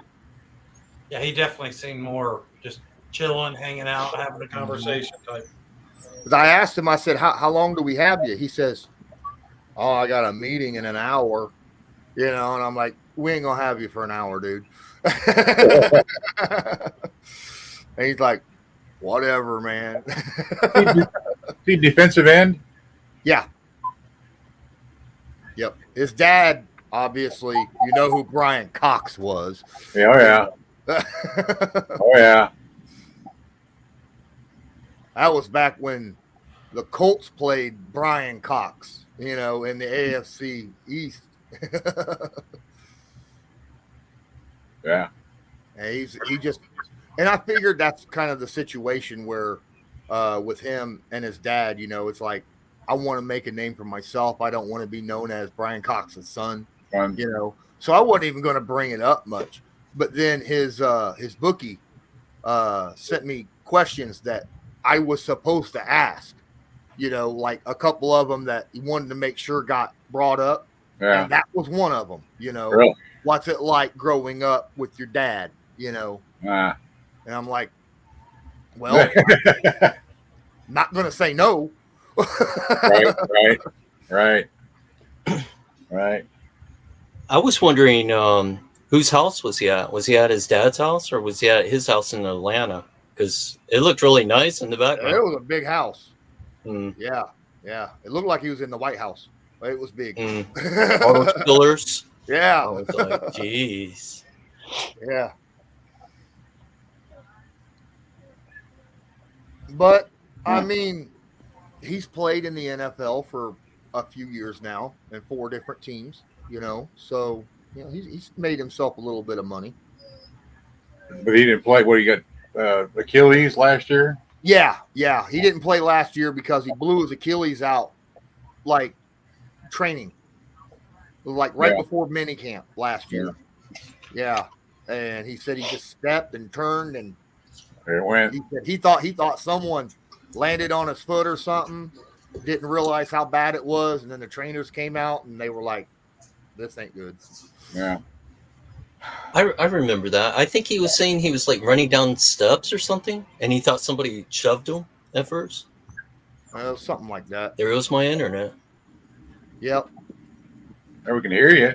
Yeah, I hear you fine, but you're paused. You're like this.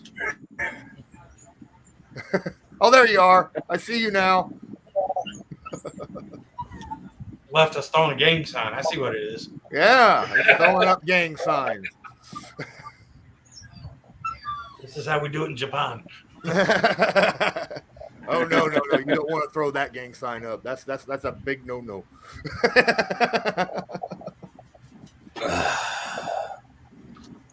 I'm about to fix this computer up against the wall. I don't know what the Yakuza's equivalency of picking up next to a horse head is, but that's not something you want. Yeah, don't throw the computer up against the wall. It's a little expensive. No. It's obvious. Well, do you have an update going? Make sure your computer, go down in the bottom and make sure that you don't have an update like downloading or some shit like that. Yeah, your computer's not doing anything in the background. Yeah, because that'll screw shit up. That'll really slow down the computer. Mm-hmm. I turned off everything else, and so I had other windows open, but I usually do, because check things when we're talking.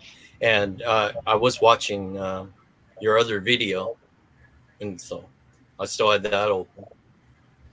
Speaking of which, I can't watch Reddit now because my local ISP is blocked it. Oh, there's something dangerous on here. You might, lose your passwords and personal information. And I'm like, I have a firewall for that shit. I have antivirus and anti-phishing and stuff like that. Don't just, you blocked it because it's an illegal site. Just say it as it is, Hey, Lawrence, just use a VPN when you're doing that, and it'll go right. It'll go right because it's the ISP doing it. It's my service provider doing it. Yes, but they won't know if you're using a VPN. VPN don't hide shit from your ISP. Your ISP knows everything, period, end of story. They know that you're using a VPN. Your ISP knows everything about you. Your ISP knows everything. They know how many times you visited that porn site and, how long you watched that video for. I mean, it doesn't matter. Your ISP knows everything. Because without it, you don't have internet. There he is. Joe. Come on, buddy. What's up, brother?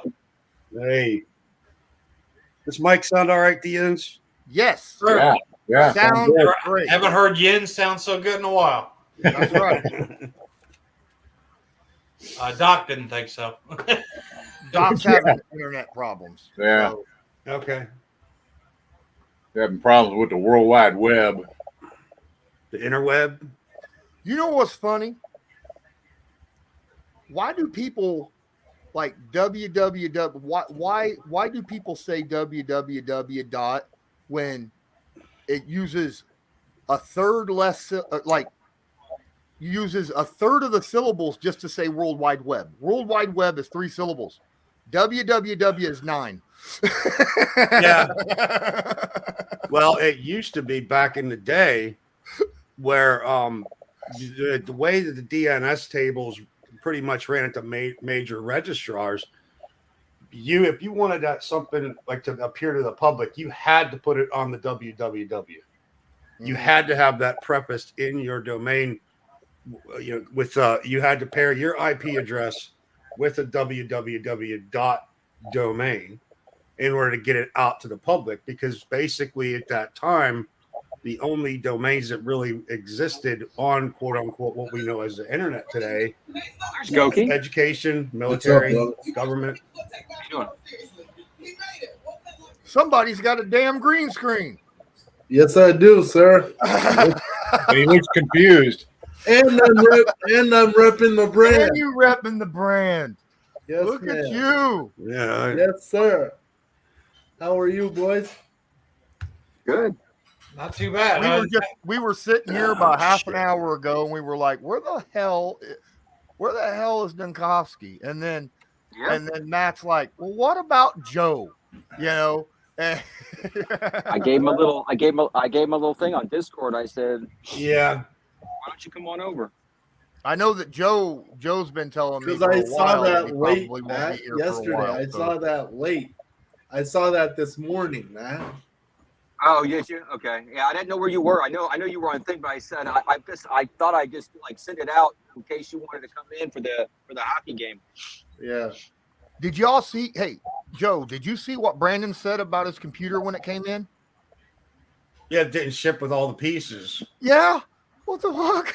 Now, here's what I will say about that. He needs to double check with because when I got mine when I built one, last time I built one, I got all my shit through Newegg. But the stuff shipped from it shipped from different places. So I got my case one day, my motherboard the next day, my CPU came on another day.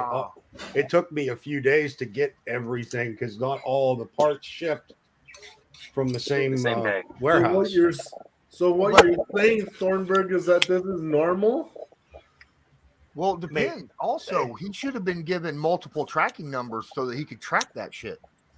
That's how it worked with me. I was given a bunch of different tracking. I was given like 5 different tracking numbers so that I could know. Here's your parts. You should have known. Hey, I've got 3 or 4 different things being shipped different ways. This one is in Springfield, Ohio. This one made it. I don't know why it's in Timbuktu. This one's This one over here is in down the street from me and shit like that. Yeah. This one accidentally got shipped back to the Wuhan lab. Yeah. Now, let's not touch that shit. Uncle COVID is over with. Just ask the NFL. It's got to pass through customs another 15 times before it gets to my house. Yeah. Or when you check on it, it says it was delivered. You go outside and it ain't there. That's my favorite. I've had to do that and then walk next door and be like, "Oh, there it is on their front door." That's happened to me before too. And then you go to your neighbor, you're like, "Hey, and they're looking at you weird, like, what the fuck is he doing on my porch?" Well, I had a package coming that I needed a part for my car on a Friday, and I checked it and it said out for delivery. And I was sitting in the living room and the mail truck drove by. And normally they take the packages out. They drive up to the house, take the packages out, and deliver it to the house. Well, it drove by the house.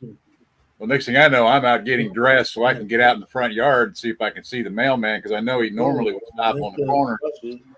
Well, I sat on the corner, wait for him to walk his whole route up, down one block, and down the other side of the other block, come back to his truck. And I said, "I think you've got a package for me." He said, "Where you live?" I said, "Right there." Yeah. He went, "Oh," and he got in the truck. He came out. The box was only this big. I mean, it was a little part, a couple parts for the car. They're only anyway. The box is about that big. I said because Friday I wouldn't have seen them again until Monday. They do not deliver packages here on Saturday. Oh wow. They don't. Doesn't matter because I've had them where were delivered to the post office Saturday morning or Friday evening and didn't make the truck, and they didn't deliver it till Monday. They stopped delivering packages on Saturday here about halfway through the pandemic. You guys ever like order something and then like you're looking and like every day check the tracking number to see where it's at? And like when I ordered my rack and pinion, it was ordered in Tucson, right? And brand new. And I said, okay, it's been sent to Tucson for shipping. Then it got sent to Phoenix. Then it went back to Tucson. And I'm like, why are you doing that? Why are you playing ping pong with my part? That's illegal in some states, isn't it? Right? I was shipping a package to Canada, and from here it goes to Chicago to be distributed out through Canada, or it'll go to Vancouver. Well, this one went to New York City, and I thought, oh crap, here we go. That happens too. It depends. It went to New York City. It went to Miami. It went back to New York City. Okay, it was actually taking a tour of the United States for 2 weeks before it made it to Chicago. And once it got to Chicago, it was another 2 weeks before it got delivered to the guy up in Canada. So for a month, this package was floating around. They do that. And I'm tracking it the whole way it's going until it gets to Canada. Once it got to Canada, I couldn't track it beyond them. But I had the guy call me when it got delivered. I had one. So I shipped. I shipped my hoodie to UK Colts fan, right? Because he won the thing, and the damn hoodie, he didn't get it for a month and a half. It ended up in Africa. It ended up in Germany. Then it went back to Africa. Why Africa? Taking a world tour. And then it went to Spain, and it sat in Spain forever. Like a week, it sat in Spain. Customs. Yep, customs. And I'm like, but why would it ever go to Africa? It's going to London, if anywhere. I know. Yeah. Got on the wrong airplane. What the fuck? It's crazy here getting Amazon. I hate it. I've yelled at so many people. You know, I don't even try to speak Japanese to them because I found it more effective to yell at them and cuss at them in English to get my point across. Pay attention closely. Yeah, they pay more attention to me that way. And plus, you know, I'm 5'7", so I tower over these guys. So I'm a giant. But what the hell is the average height in Japan, anyways? I'm joking. I'm probably about even with men my age, dude. But these kids now are big. I'm just asking like a random question. What the hell is the average height in Japan? I would Google it if I was you. Okay. I know that I would not be missed by anybody if I went to Japan. Oh no. They would all look at me. Absolutely. Yeah. Is it because you're tall or because you're white? Is the only thing you're wondering. Why are they staring? Little everything. Little everything. A little bit of everything. Right? Be like, who the hell is this Viking motherfucker? Yeah, I was 10 years old when we went to Japan, and I was taller than most of them then. Yeah. Yeah. Good luck using a squat toilet here. And that's what I have in my house. Hold on. Me don't think so. Height. I'd be Amazoning for a toilet in Japan. 5'7". See, man, you are the average height, Doc. Now, Brazil, it's 5'8.3".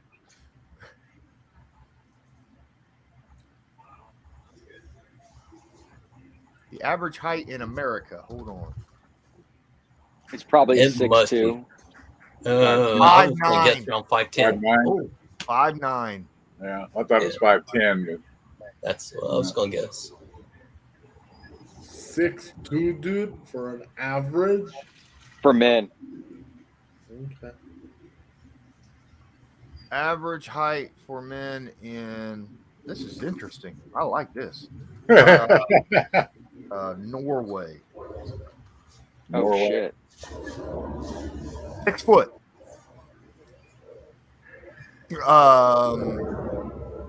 Average America. Big bitches come from. I did.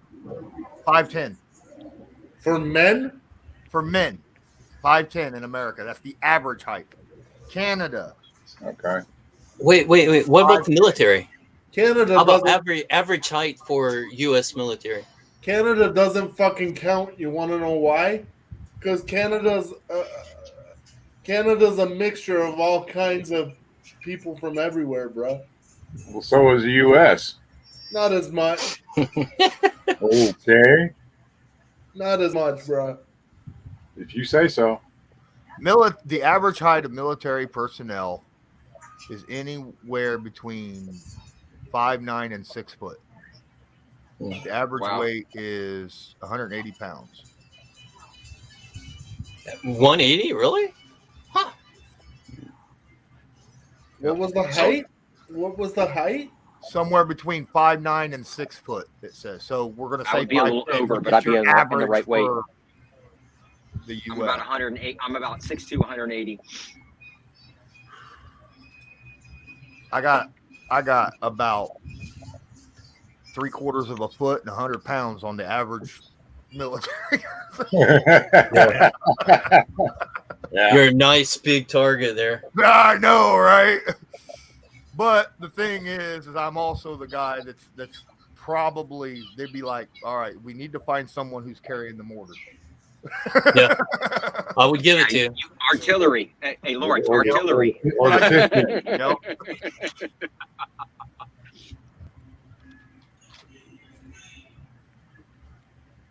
All right, let's find something else out.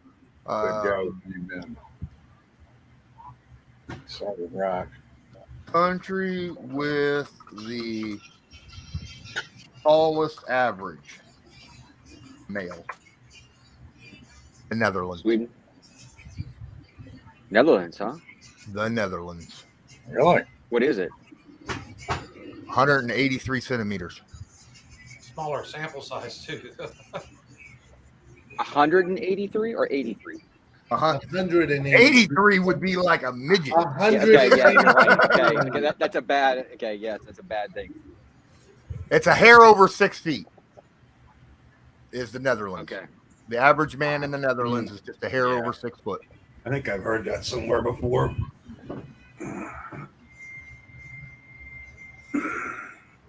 And when I say a hair, I mean 6.0039.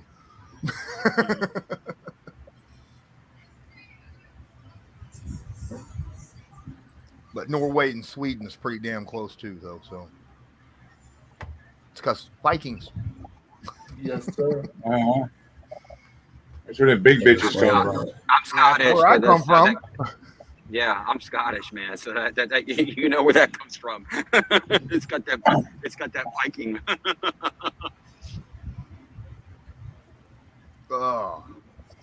You would think Greenland would have some tall people too. I bet it does. I wonder what the tallest state is.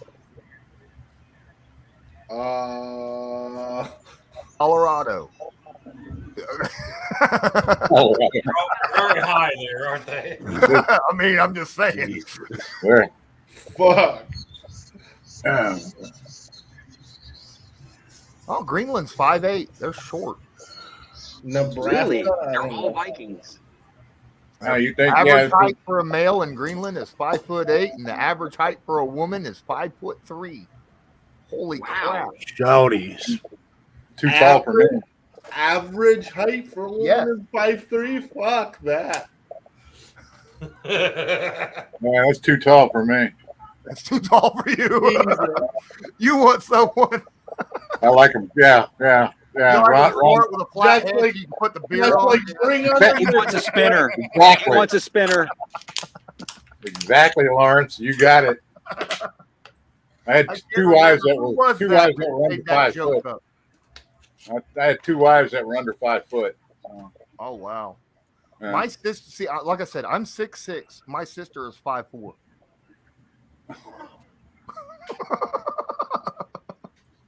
Damn. Yeah, he's got some tall. He's got some tall. Like, tall. Now my grandmother's 6'1". I got an aunt that's 6'3". okay, well, Wow. Yeah, my aunt Roberta's 6'3". She I was got the first cousins female to pass the Pennsylvania State Police physical. Oh, congratulations to her, dude. Yeah, She must be in some. She must be in some fucking books in school and shit, textbooks. I don't know about, but Well, Dude, the females in China are the same height as the males in Japan. Average. yeah, Chinese are Chinese females are average 5'7". What the fuck? Mm-hmm. What's the average male? Chinese. 5'7.3". Males are. They're like, got you, bitch. You step 2 steps behind me.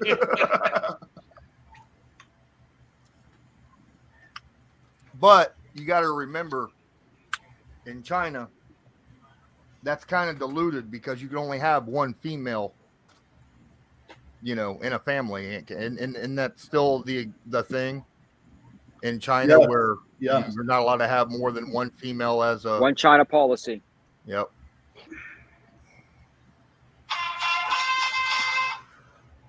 I mean, that happens when you got like a quarter of the world's population jam-packed in one little area. Actually, India has the same thing going on. I know. India and China both. Yeah. Close. Yeah, but do they also have the one-child policy in India? No. India. No. You can have. No, they have. You have to have at least 5 kids in your family. They have to have at least 27 kids in their families. Yeah, they do. They got a Mormon thing going on in India. Right. Yeah. I hate because I got some friends that are from India. So I got a friend who's from India. He came over here. His dad was a mayor in a town in India. They're actually pretty nice people for the most part. Very, very nice. Yeah, he's very nice. He is very nice. Mm-hmm. Yeah, man, they're very scholastic. They're very smart. They're very smart too. Yeah. Yep. All right, let's look up something else rather than height. Country that is the biggest asshole. The country with the most morons. I think we're living in it. Which country has the most assholes per capita? It literally has this. China. Someone asked this in Reddit. Is that actually a fucking formed question on Yahoo or some shit? It's on Reddit. And someone put in France. Oh, hell yeah, no shit, right? Yeah. Just because. Everybody there's got 3 assholes. Yeah. Shit.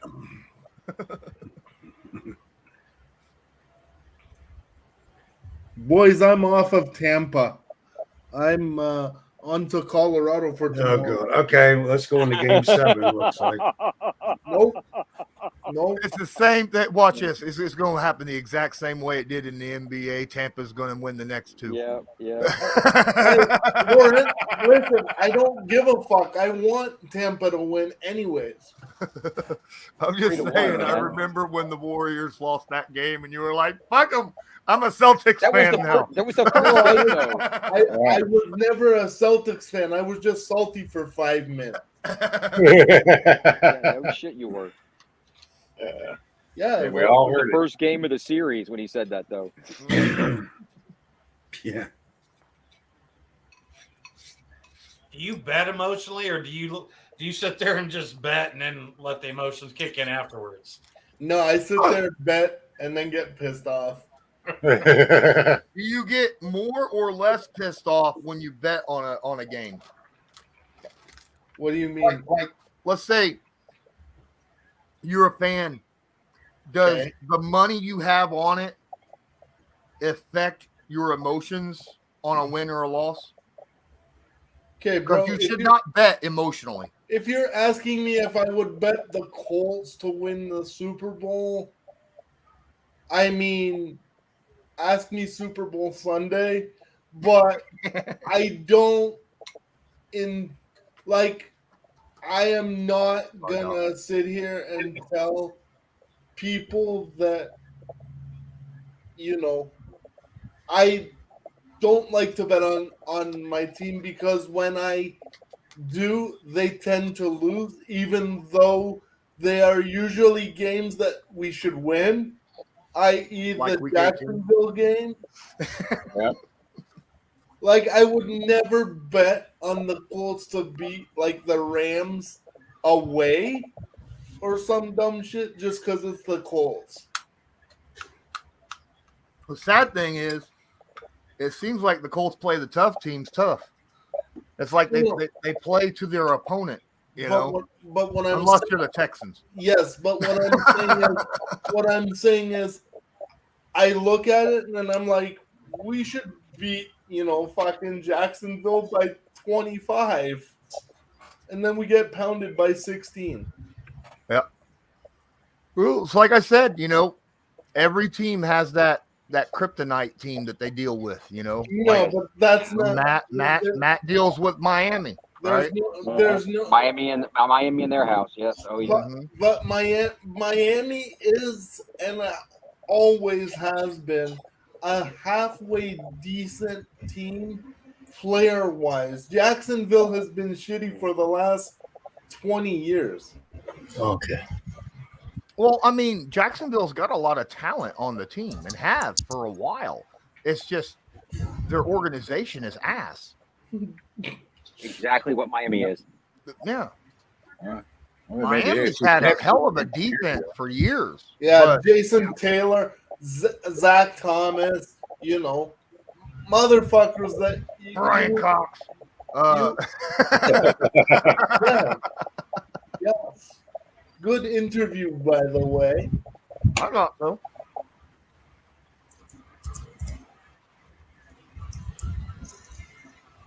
But now, since Ray has been ignoring the invites to come on, if and when I do get to interview that certain pass rusher that he likes so much, he ain't getting an invite.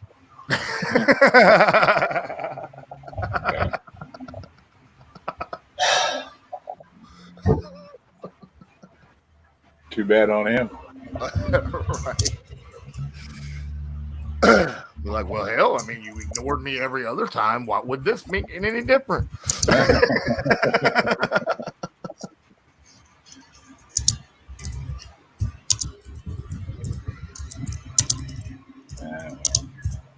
Is your internet doing? It seems like it's doing a little bit, but I haven't had to click you back in, Rob, for a while.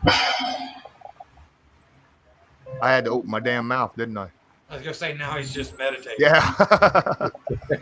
He's back. Yeah, I see it.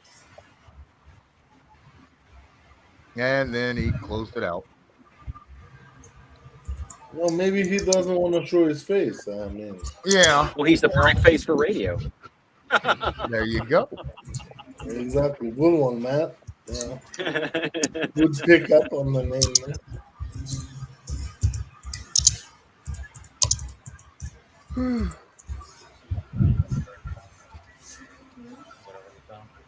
That was pretty cool that Believe sent me 2 shirts.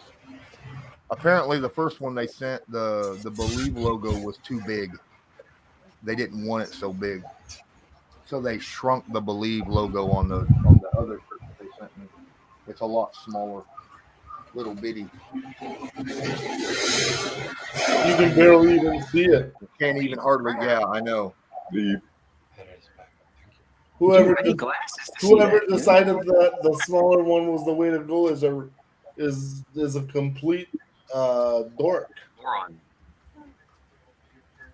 Well, I didn't want to be so harsh, you know what I'm saying? Okay. Just a complete dork, that's him. I think Doc is typing in the chat. Yeah, I know.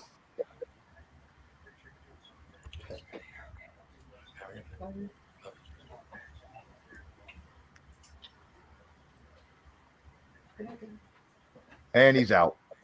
Yeah. I asked him if he wanted to shut it down, like try just, your typical IT move, shut down and restart the motherfucker. He needs to reset his router and modem. Yep. Probably. That's probably it. Probably shut everything down. Probably also that he's outside isn't probably helping, but it is what it is. He was in his house. He was in his house. Well, well, wait a minute. Isn't like there are a lot of places where public Wi-Fi is better than your own home Wi-Fi? Yeah. Some I don't know if Japan is like that, but like India's public Wi-Fi is fucking amazing. Oh yeah, absolutely. India's public Wi-Fi. What do you know about India? So is China. I believe China is too. I don't know about China. Well, like I said, I have friends that live in India, and they've told me there's no point in freaking getting an ISP for yourself because the public Wi-Fi is just that good. Well, China's 5G. Yeah. Well, I mean, they make everything, so Just about. China should be motherfucking. China should be motherfucking 12G, bro. Right. Fucking, China Wi-Fi so good the astronauts pick that shit up.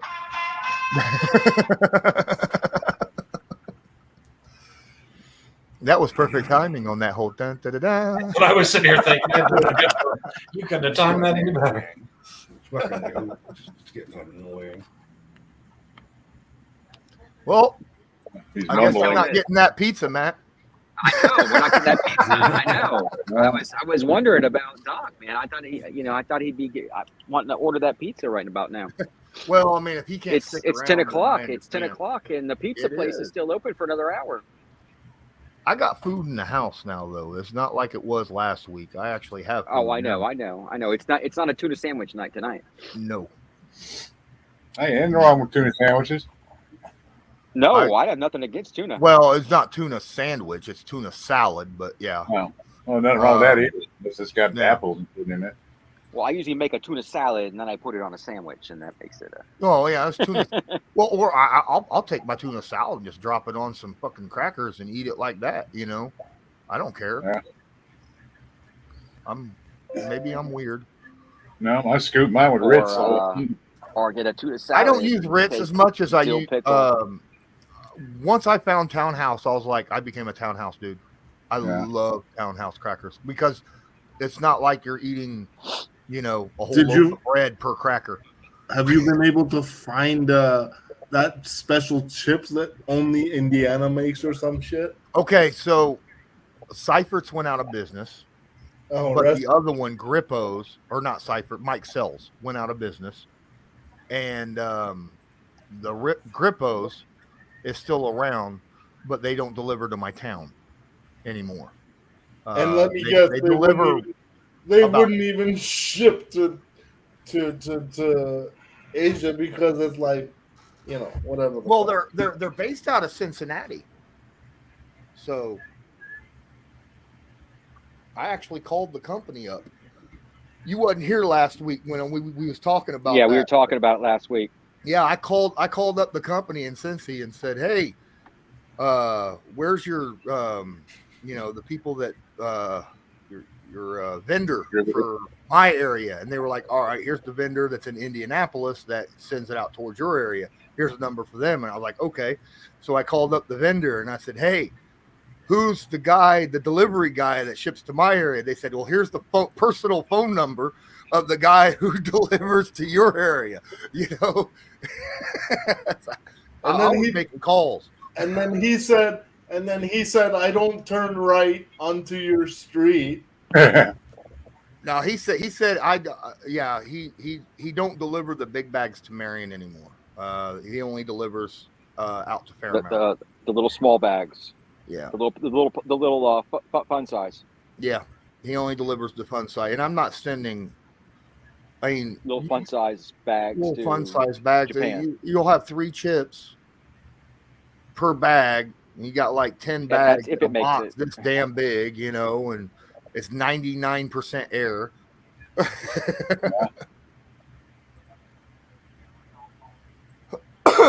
Jesus. So I will find the big bags. They just don't ship them to my area. I'll have to drive a little while. I mean, I'll probably find them when I go to Indy for training camp. Well, not Indy, it's Westfield, but I'm sure Westfield will have some places that maybe carry it. But hell yeah. What you doing, Joe? Just going through a bunch of different emails. My emails are getting, I'm getting bombed this past week. Just absolutely bombed with emails. What people want me to work. Oh, there you go. So I'm just like, what? You know, I'm looking at all wanting you to work as in offering you jobs, or wanting you to work as in, hey, you owe us money. Mm-hmm. Probably both, but what, those are the ones he's deleting. Right. Yeah, I'm just like getting flooded. I don't know what the hell happened. Like, just like somebody flipped the switch, and like this past week and a half, my inbox is just getting flooded with offers. Yeah, I got a bunch of spam. Like, I realized that it's not spam because it's offers from a lot of sports betting sites trying to get me to do ads for them, but they all get dropped in my spam. And I got to be careful because with sports betting sites, I have a thing with Bet Online for Believe. Yeah. They pay me very good, considering, $25 per 1,000 views is about as good as it gets, Yeah. Which makes me think I should probably do a lot more, like just do that daily. Fuck it. Quick hitters. Do Believe shit every day rather than once a week. Yeah. No, I don't know. I'm just looking. I had a lady call me, and I hate this shit. Some of this stuff is garbage. The staffing company reached out to me. Oh, we need an operator. Okay, well, I'll take an operator's job if I can't, because it could take a while. It's supposed to be 6 miles from here. She calls me. Oh no, it's 25 miles from your house. I ain't driving all the way down there. Click. Bye. Fuck you. Dude, I'm getting hammered by Norfolk radio or railway stations for jobs like left and right. You put resume in that if you're interested in something like that. Well, I have no experience at all, and they're offering me $30 an hour because of the nature of the work, and being that it's transportation, you're also going to have a whole other. You're going to have a whole other layer of bullshit that you have to go through, deal with. Well, being a conductor, that's what it's about, and it's rough. That's one of those jobs where you're on call instantaneously, have to go when they call you. Yep. And you're gone for weeks at a time. And you don't know where you're going to be staying. Yeah. What city you're going to be in. Mm-hmm. I mean it's good ass money if you're a single dude. It's good ass money. Yeah. True. I'm looking for something around here. There's plenty of jobs around here. The best offer I've got so far, we'll see how this goes, but I've been working with this lady. They need a ship supervisor, floor supervisor, and she's been adamantly pursuing me all week. Is that same lady that asked you to work last time, bro? When you I was pissed. I was pissed at when you didn't like the fucking questionnaire. Oh, I couldn't, dude. And I told her that. I said that was bullshit. She's like, look, I don't control that. It's stupid. I know some of those are terrible. I said, well, as long as I could get, look, because the way those questions were worded, it's either you're a lazy shitbag, you're a liar, or you're a micromanaging neo-Nazi. Yes. One of those three outcomes.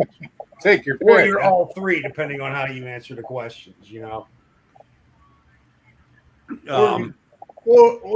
you could answer the question in a way where they consider you a white supremacist. Well, yeah, because we make those mental leaps today. Minkowski, get with the times. Get with the times. Like I said, if you think that if you don't see where Jack Del Rio really said anything wrong in his presser, you are a racist. Jack Del Rio really didn't. No, he's not just an idiot. You can't just stop with him. He's an idiot. You have to make the mental leap, and then again, additionally, accuse him of being a racist. But that's where we're at today. So you have to make those types of mental leaps if you want to be culturally sensitive. I'm not in this to be anything, bro. I'm just saying. This is how these well said. Think. Like, you know, I'm just saying. I'm not saying you. I'm just saying this is how twisted shit is these days. Jack Del Rio's biggest problem is that he was the Jacksonville Jaguars coach. Yeah, at a time. Well, Jeff Fisher's biggest problem was he was a Peyton Manning fan. That's true. Jack Del Rio, he reminds me of like every time I look at the guy, he reminds me of the guy like the stepdad of the fucking the girl you're trying to date type of thing. He's got that vibe going. Del Rio. He's kind of got that vibe going for him. Like,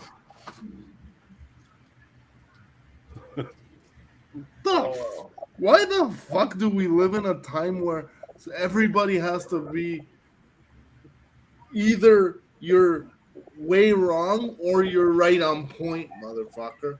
Like, no, I don't live in this world. Well, no, it's, you know, a lot of these companies too, and this is what really sucks about corporate America, is that everything's become so automated and these companies have gotten so large that people just they get processed like they're pieces of machinery. Okay, you didn't, you know, like you put your application, because I do my resume, it's all on Indeed. Okay. And it's like some of these companies, if you don't check every single tiny box that they're looking for, you're automatically rejected. It doesn't matter who you are, what your experience, education. If you miss one little thing that they're looking for, you're out. You're just automatically out of consideration before they even look at you. And that's just the way like things are done now. And then like, so the same thing when I applied for the operator's job around the corner here, it's a machine. They saw supervisory experience on my resume and they were like, nope, we don't want you coming in here thinking you're going to be the boss, even though you can do this job, even though it's a decent pay rate and whatever, you could work your way up in the company, that type of thing. You were over automatically. Nope. Get him out of here. We're looking for before I ever even got to talk to anybody. Yeah. And it's like, well, do you realize like at least 3 of the supervisory positions that I've taken have come from me working my way up through the ladder. Like the Smith & Wesson job, I started out there as an operator and I ended up within a year I was a floor supervisor. It's like I didn't just walk in there with my briefcase in hand. I walked in there with my lunch pail, my work boots, and that's how this has happened for me on more than one occasion. Yeah. So you know what I'm saying, but it's like, you know, just it's a big multinational global corporation. They don't care. Square peg, square hole, or get the fuck out. That's just how it is, you know. So this company that is looking at me out in Berlin Heights, they're smaller. It's a smaller shop. I think they're more wanting a guy who can come in and be a working manager. That they're actually going to be able to, like, I feel like this is I drove past it today. It's a smaller shop. It's not a very big crew, but they're willing to pay good money because of the nature of the product that they make. So this could be really good. Yeah. We'll see, you know, so.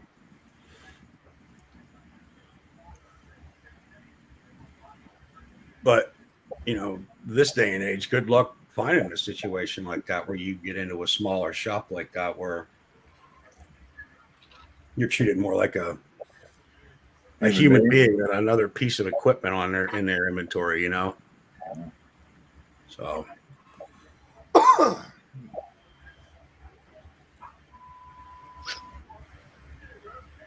but no, there's some good paying jobs around here. There's some good paying, and I don't have a lot of financial pressure right now, but I do need to work. I'm kind of being picky, to be honest with you. As you should be, bruh. Because if you're gonna get into the workforce again, like, you need to get something that you want to do. Not necessarily that I want to do, but something that I don't want to shoot myself walking through the door every day.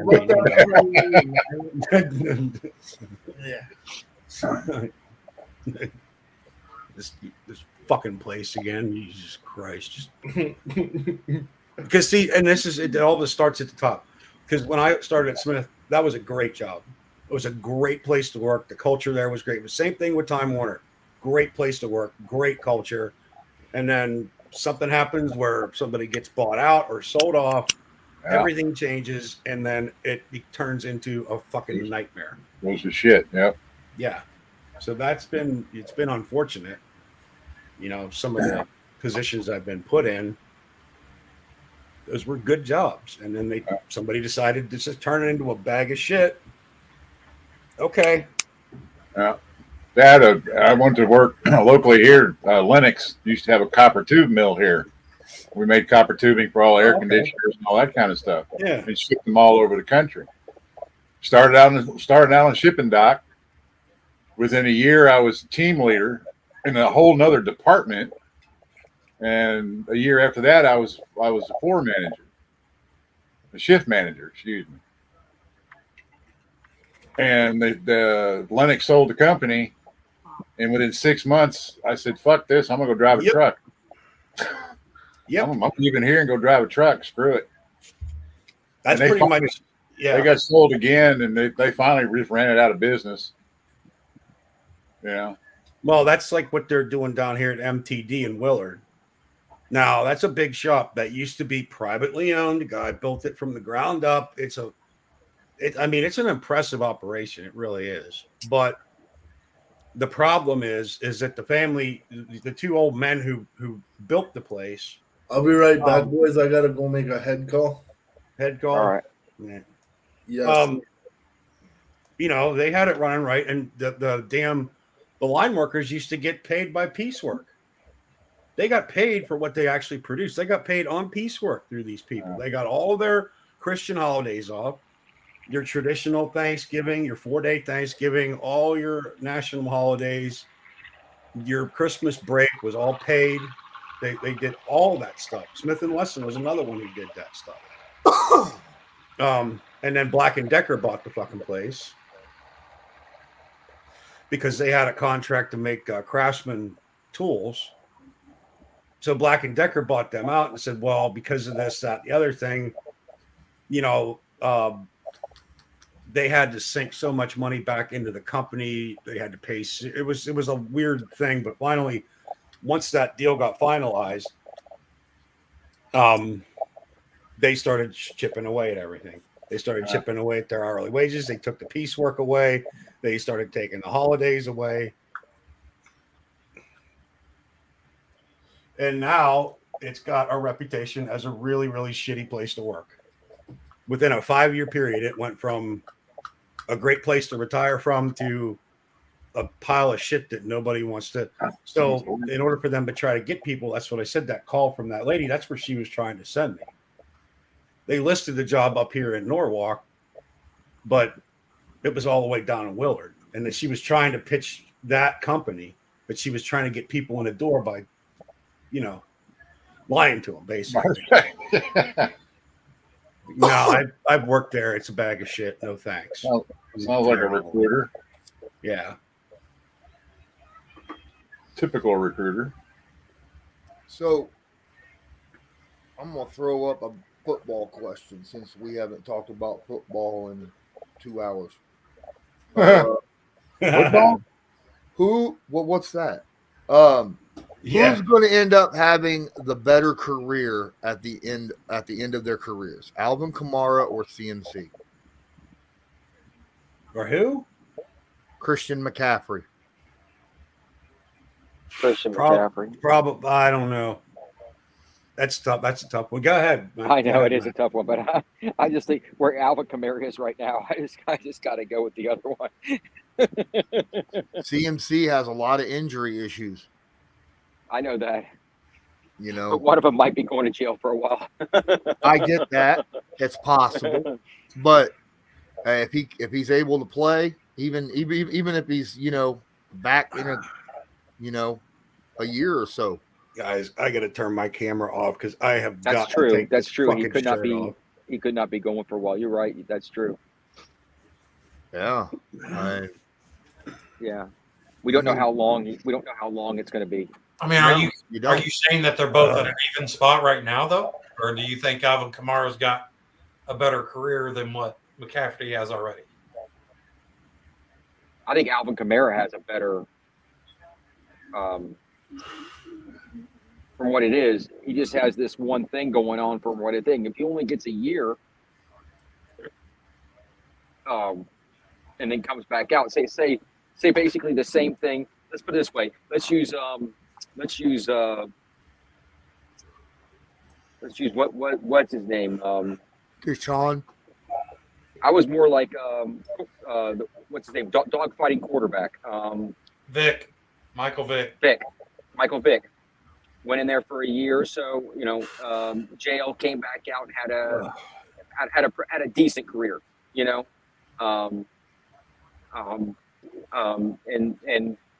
did his concessions, and thing. But this is more. I think it was in dogfighting, so it didn't scar him like thing. So he probably would come back out and have a better career than Michael Vick. What do you think, he could probably have a better career. You're in that general vicinity. What do you think? Kamara. You think Kamara will end up having a better career at the end of the day? If it's the same thing as Michael Vick, then yes. If it's well, up to now, I think he's had a better career. And he's had a better career prior. Overall yes. career up to now, I think. And up to now, yeah. If he loses a year and comes back, is he going to jail too? I still think he probably has a better chance unless his career ends. Yeah, because of all career ends. That's we don't know. That's the. If CMC can stay healthy, he's scary. But man, he can't stay healthy. The thing is healthy, correct. And the thing is everybody's talking like Kamara's going to be dealt with like Vic, but the thing was, it's a different time and age. I mean, now the league's less forgiving. Right, correct. What's the chances that? I mean, nowadays you're accused of something, you're guilty until proven innocent. Yeah, I know. That's crazy. But you're bro, not going to sit there and be able to have that luxury that Vic had. It's like as soon as people put up, with the whole Deshaun Watson thing, he's guilty in people's eyes. Period. And Vic didn't really do it. It was his friend that did it, or his brother. I can't remember what it was. Mean that did it. You mean right? It was just on his property, so he was only guilty by association. So that's why he was able to come back. Where Alvin Kamara actually did it.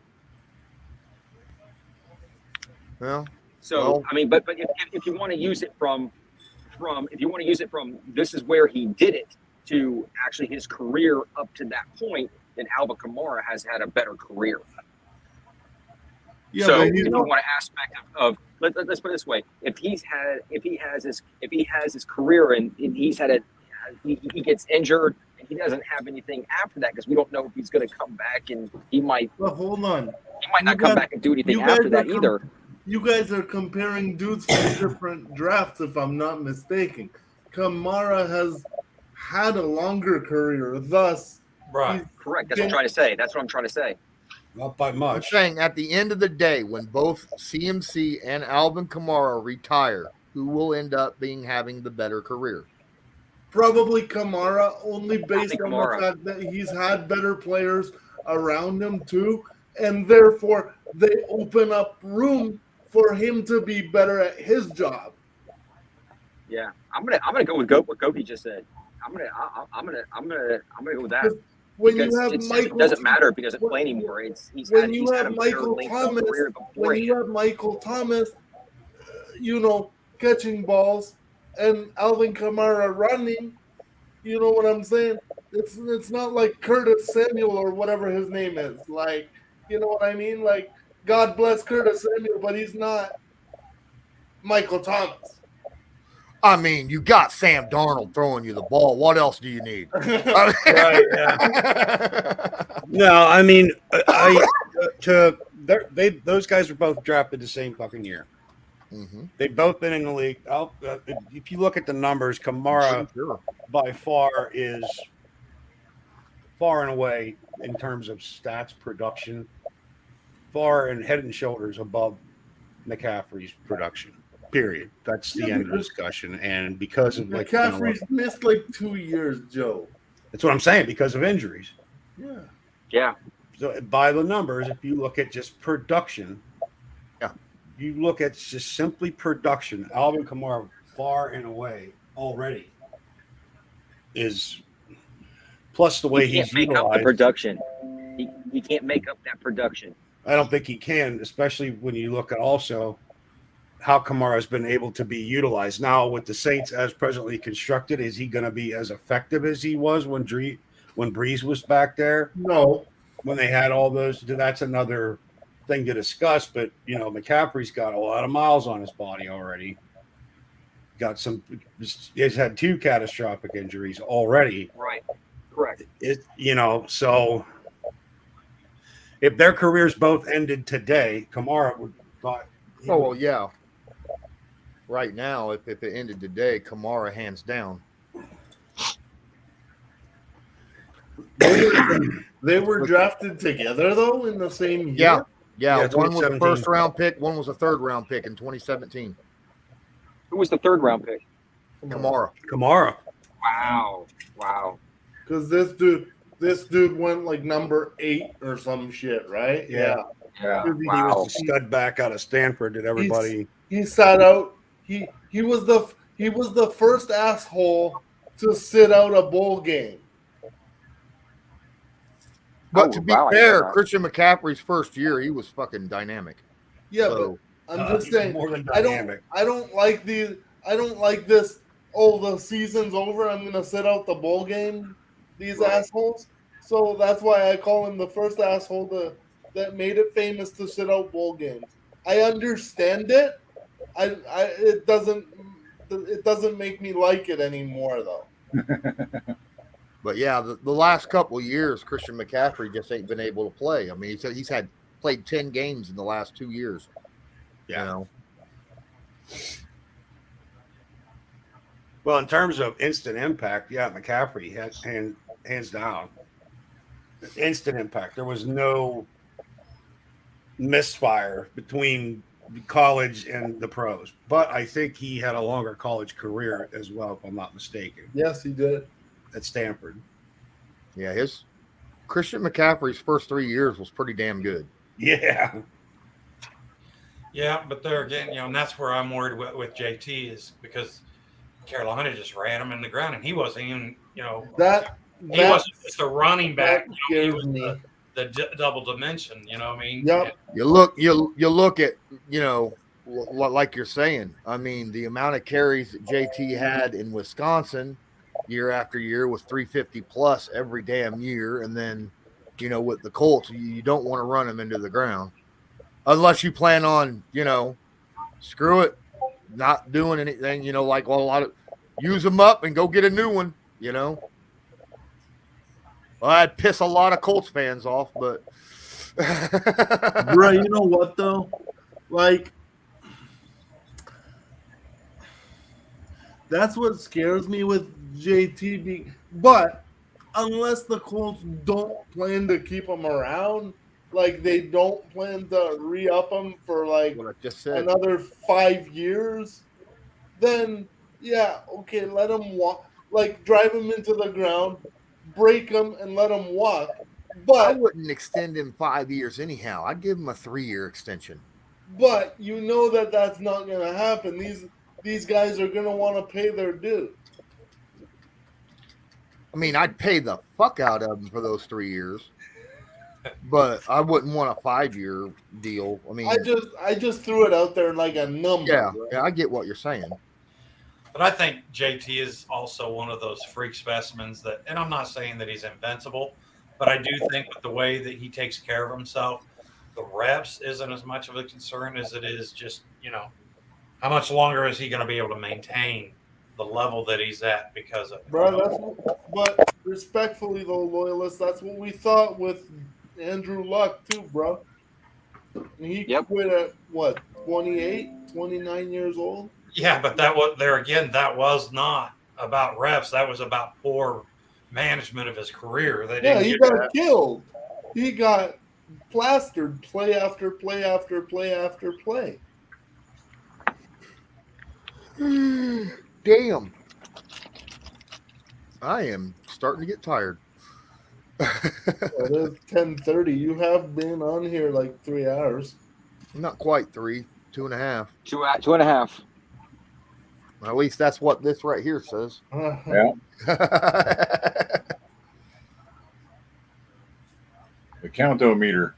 The count-o-meter. Yep.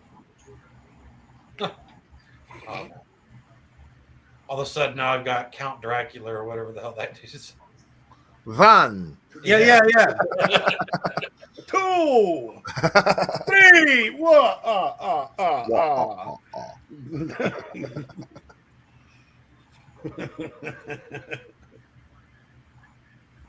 I mean, come on, man. That's one of the best characters on Sesame Street.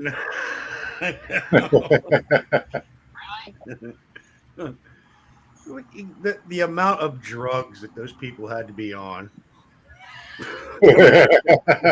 Just think about Snuffleupagus and then restate your statement right there. Right? I mean, I'm a Oscar the Grouch, man. Yeah.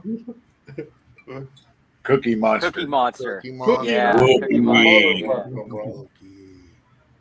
Yep. Me like cookie. That's the godfather of metalcore right there.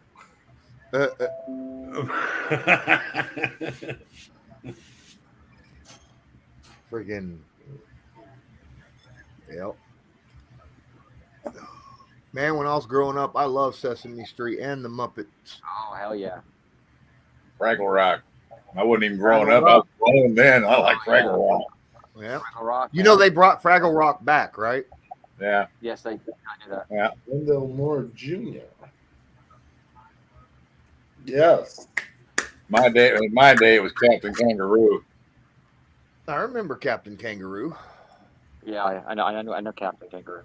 Now, my shit was mostly reruns, but I remember. Yeah. I know, right? I didn't watch the. I did. That was about the same time I was watching the Bozo Show out of Chicago, which a lot of people don't know that show because it's out of Chicago, but yeah. It was pretty big. Oh yeah. Now that's just because Chicago Bears football, the Bozo Show. No. That's so fucked up. Well, I don't hear anybody mention Mr. Rogers. I watch Mr. Rogers every afternoon. You should have, as you should have. Who didn't watch Mr. Rogers when he was on? I mean, come on. All right. I was going to say. You never watched Mr. Rogers? I did. I was always having to go out and do field work because, like I said, I got dropped off at my grandparents and he had the farm, so 24/7. That dude was a cycle with his fucking trains and shit. Yeah, but he was. Don't fucking dog stuff. Don't talk shit about all Mr. the Rogers. puppets. He Mr. did all the Rogers puppet work. was the nicest guy in the history of television. He went to my college here in Winter Park, in Orlando, Rollins College. Him and Bob Ross used to sit down and have tea parties. My guy. That's my guy, Bob Ross, right there. Bob Ross, yeah. Come have a tea party with me, Bob. And Mr. Rogers also hailed from where, kids? Pennsylvania, Pittsburgh. That town right outside of Pittsburgh.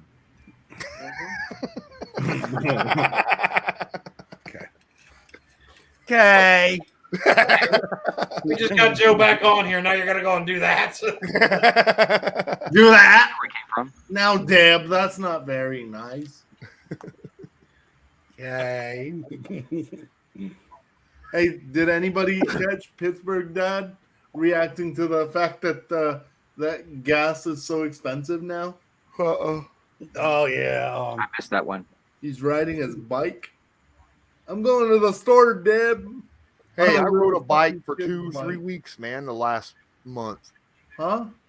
I rode a bicycle for the last 2 or 3 for like 2 or 3 weeks there this past month. I rode a bicycle. Okay, but I bet you your bike is actually like a grown-ass man's bike, bruh.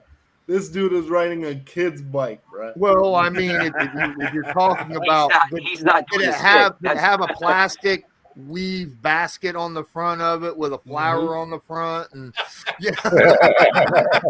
and little rainbow color streamers coming off the handles? You know, I mean, bro, whatever does it for you, I guess.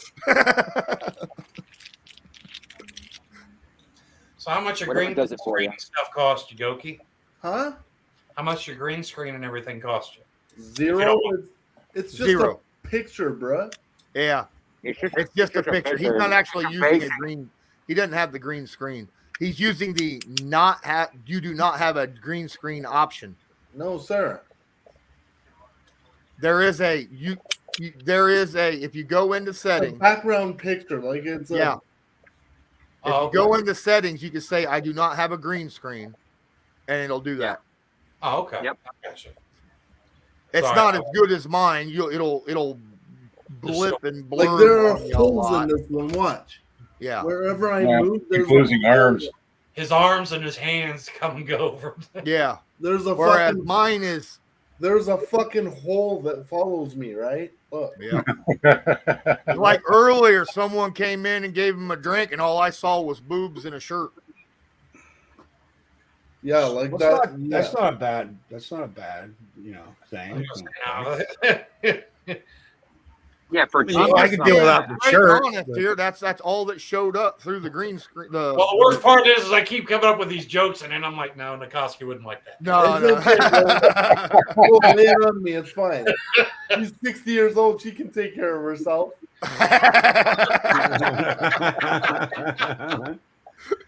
That's the one thing about me. It's like when I was growing up, you talk about me all you want. I don't give a shit. You can talk about my dad. Good luck if he finds out.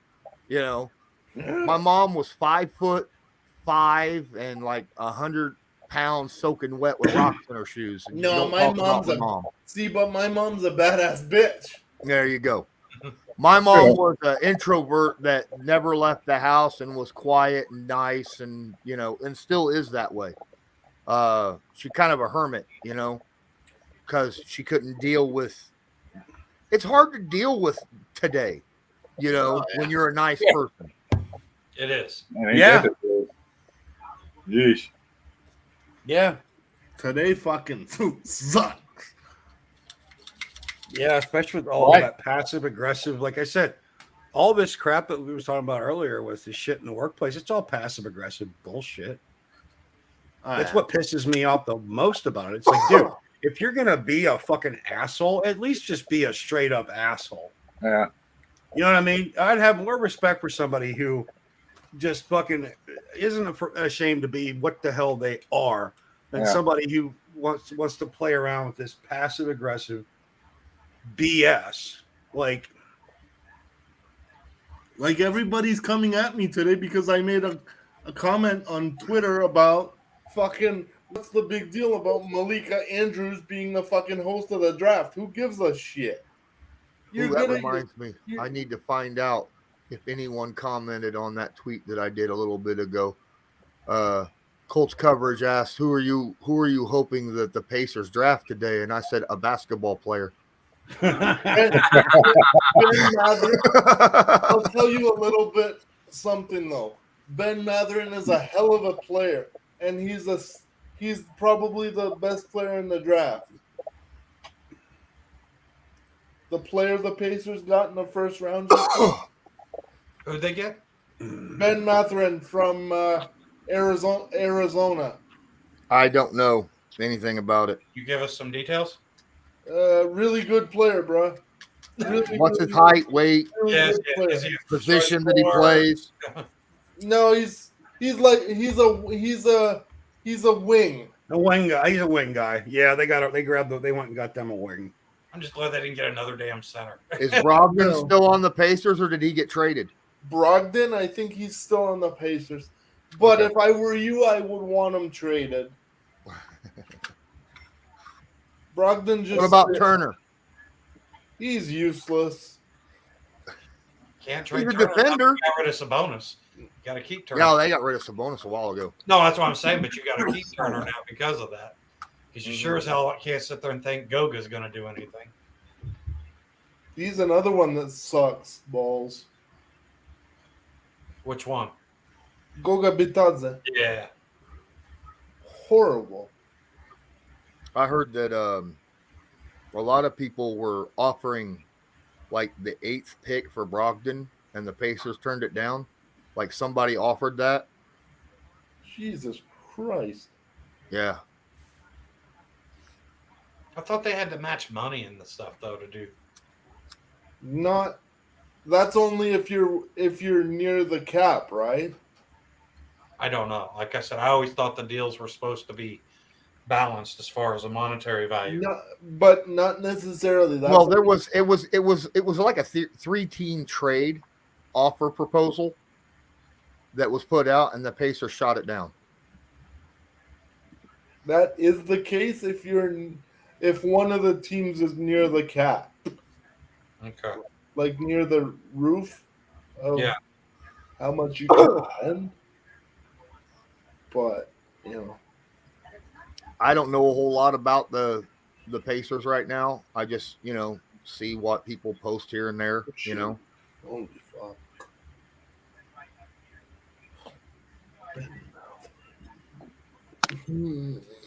But yeah, the kid's a hell of a player. He's from Montreal. Yeah. He's Canadian, so he's got to be a good player. No, I shit on this country all the fucking time.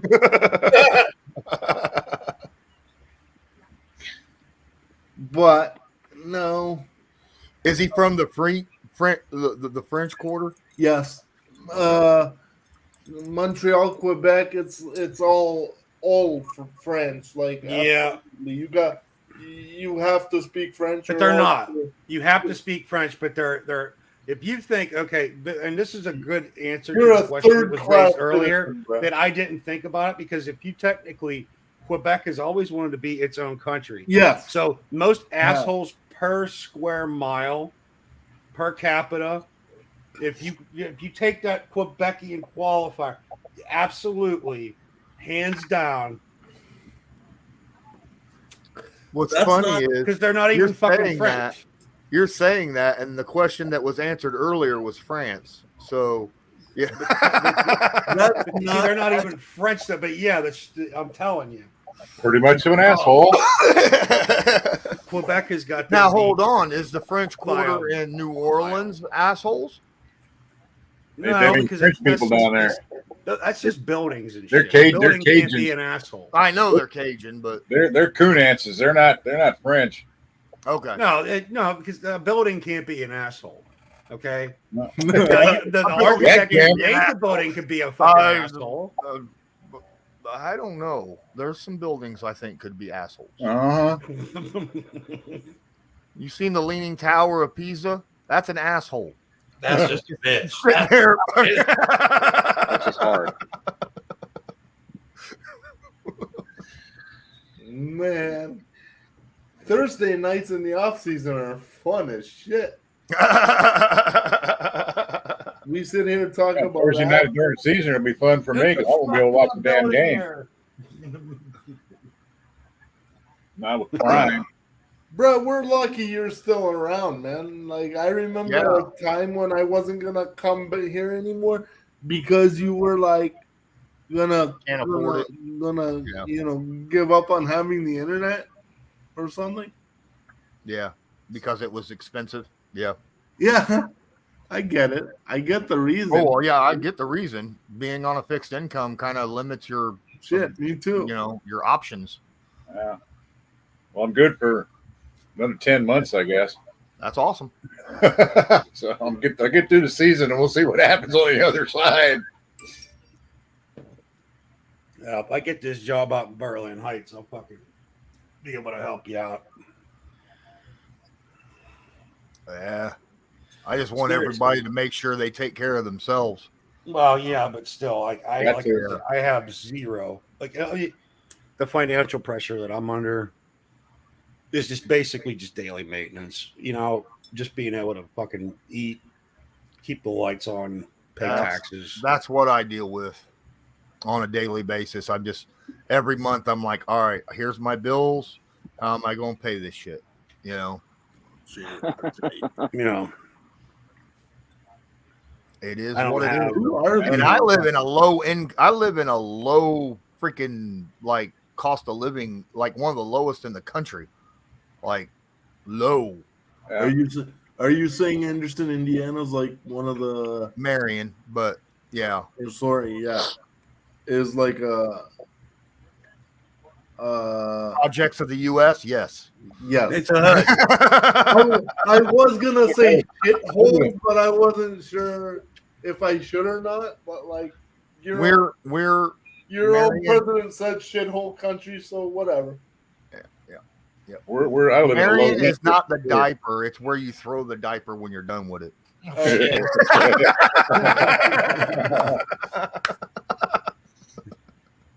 Now you're acting like it's Gary, Indiana. Come on. Yeah, Gary, you want to see some? No, Gary is where all the diapers end up after the trash man picks them up. Indiana is where you want to get shot. You want to talk about a shithole? Gary, you couldn't have said a better one. That is a shit. It's been that way since I've been alive. At least 3 times a week, I sit here anywhere between 10 o'clock and 2 o'clock in the morning. I hear at least 3 gunshots, at least 3 times a week in my town, in my area that I live. So, damn. Yeah. Jesus Christ. I've had Beirut 4 houses in the last 4 years. I've had 4 houses become vacant because there was a murder there in a 4-block radius of me. That sounds like where I just came from, upstate New York. It's getting to be that way up there. Jesus, Alien, Utica. It's all getting to be that way. Last year, literally 2 blocks away, there was a drug deal that went bad. Someone from freaking Detroit came down. Detroit, yep. Shot the dad. Blame it on Detroit. Sure. The dude shot the dad, then walked back because the kids were there and that they were witnesses. And they shot and killed. And they got shot too, right? Yeah. And then left. And now they found the dude, which is good. And he shouldn't even go to prison. He should be buried under the prison. But yeah, alive. Why are you paying taxes for this fucker to live a better life on the inside than he would on the outside? Yeah, right. But yeah, it's now there's some nice neighborhoods in my town. It's just for the most part, it's not a great place to live. There's not a lot to do here, and people always want to get the hell out. But my family lives here, so I live here. I tried to get out when I was younger, but I was up around Elkhart and South Bend and stuff like that for a while. But I was hanging around with the wrong people because I moved there with people from Marion. and that was a big, fat, stupid mistake. It's amazing how everybody thinks they can move away from their mistakes, but yet bring all the people that they had. Yeah. I brought the trouble with me. That was the problem. Well, I kept trying to move away from this place and ended up keep coming back. I finally said, fuck it, and bought a house. And that was 25 years ago. Yep. Of course, Mom and Dad were here then, too. But I still got my dad here and some aunts and uncles. my sister, my nieces. Obviously, both my kids are here. My grandkid. My mom, though, she lives on the Michigan side of the border, like 1 block, literally. Yeah. Their yard ends on the street. That's the state road, like the state border road. So, what the fuck? I got a relative that lives in Michigan City, Indiana. There you go. He was I don't know. I'll be honest, I don't know if he's still alive or not. He was a bomber pilot in World War II. My aunt Vicky just passed earlier this week. And she lived in Texas. Which sucked. Texas is a shithole. She was a good person. Texas is a depends shithole. on where you live. Depends on where you live. It depends upon where. For the most part, it's a shithole. I Gunny always talked about going to Texas. Okay, that's fine. You got a fucking trailer full of guns. Okay, I get it. But no thanks. No fucking thank you. Wouldn't Gulf side be okay though? I mean, that's what I was understanding. That Gulf Corpus side Christi, yeah. If you want to lose your fucking legs, getting eaten alive by a shark, yeah, that's fucking yeah. Now, I already have fear of the Texas ocean. is beautiful. Don't make it any worse. East Texas is beautiful. Yeah, stay away from Dallas. Stay away from Austin. You stay away from the big towns. Stay away from Austin. Stay damn sure far away from Houston. Yeah, Houston, Dallas, Fort Worth. Nice. You know, Houston I mean, used to be nice. If you stay out of the big cities, then Texas, Texas is great. East Texas is beautiful. 12 miles away from me, and it looks. If you didn't know you crossed the border, if the roads didn't get better, you wouldn't know you were in Texas. Right. All of a sudden, the roads get really good, and you're like, damn, what happened? Oh, I'm in Texas now. Yeah, because the people in Pennsylvania built our fucking roads down here. Hey, hey! You know what? Man, you guys up there don't know how to build a fucking highway. Jesus Christ. Okay. And then you want to charge me money to get on the damn thing. Come up there and live in the mountains with the rest of us, and we'll see how good you fucking do at it, okay? Then the goddamn thing caves in about 6 months after you build the fucking thing. I love how you say something about Pittsburgh, and all of a sudden Joe acts like he was the one that actually built the damn thing. Actually, they got to salt the roads up there. That's why they fucking. Come on down here and take a look at these pieces of shit we drive on every day. Well, you can't build a road the same in a freaking swamp climate as you do like around this general climate either. You can't do that because I'm not in that part of Louisiana. Well, even the hot and humid all year round or whatnot, you can't do that because like we build roads here to you're in Shreveport, right, Jeff? Really cold and really hot, right? That's because that's deal with that shit. You got to put salt up there. You got to put salt on the roads and different things like that. You got to worry about that. And down south, you got to put more tar on there. Like the highways here is concrete. It's made out of concrete now. They build the highways out of concrete now. Yeah, concrete highway. That's the proper term for it. That's exactly what they do in the Midwest. Well, Indiana, you get that up here in northern Ohio. It's the same. It's a concrete highway. It's fucking steel reinforced concrete. No asphalt. None of that bullshit. Nope. It is a concrete highway because it lasts a lot longer. That's what it is here. They're all concrete highways. Well, the asphalt is ass. Windmill. That's why it's called asphalt. Right. Yeah, one of my roads in Orlando is made out of seashells. One of my roads. It's an older road. It's made out of seashells. And it's been there forever. Seashells and rainbows. All right. No, I'm not kidding. I'm not kidding. It's been there. Is there a pot of gold at the end of that motherfucker? Right. What are we doing here? No, I'm not. I'm not fucking with you. It's made out of shells. Ground up shells. That's right. And then you can stop off to the corner market and say hi to SpongeBob on the way in to get a cheeseburger and. No, that actually makes a hell of a lot of sense. I will take a picture of that for you if you want me to. That actually. But you gotta get SpongeBob involved though. Paulo Banquero. Yeah, the SpongeBob or get out of here. We want SpongeBob. Hey, Goki. I live in the town across the river from Shreveport. All right. Cool. We're a twin city here, as they call it. Right. Nice.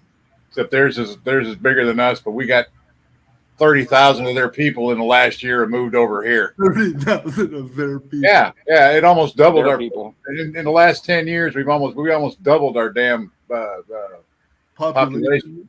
Yeah. About 2008, they started building just all houses all over the damn place, and I'm going, where are these people coming from? There's no jobs here. And I found out all the doctors and the lawyers and people with money were moving across the river over here. Respectfully, they probably don't give a fuck. Yeah. They're like, we're gonna live here and work where we already work. See, now that's the interesting thing about, you talk about that. It sounds a lot like Sandusky. It's bad up there. It's not a very big town. I think Sandusky Metro is about 80,000. Sandusky proper is like 30,000. But you get up there that way, it's bad. It's bad. Yeah. You get down here, like Milan, where this house is, good fucking luck. These cops around here got nothing better to do. If you ain't got no business down here, your ass is, they don't know you. Yeah. Your ass is getting, they keep this town that way. Yeah. Well, you know what I mean? That's the kind of reputation we have here. Where I live in Bossier City, nobody wants to fool with the Bossier City cops. The criminals stay over in Shreveport because they'll fuck with the Shreveport cops. Yeah. But they don't come over here because the Bossier City cops won't. They won't give a damn. Yeah, Milan, now Norwalk's getting a little bit more like that too. Like you got to speak Spanish half the places you fucking go. Yeah. They just moved about 1,300 Hispanic immigrants into that town. So town of about 15,000 people, and then you just added 1,300 fucking immigrants to the equation. 2% of the population. Hold on, bro. Yeah. Okay. Yeah.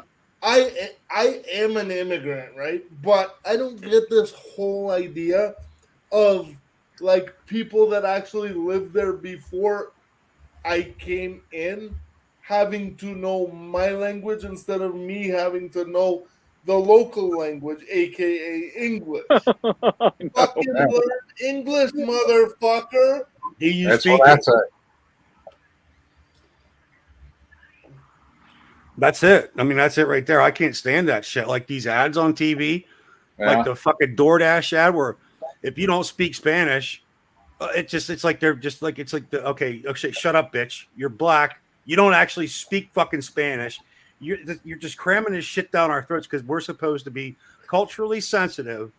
Because now you're telling me because you live here, I'm supposed to speak Spanish or what?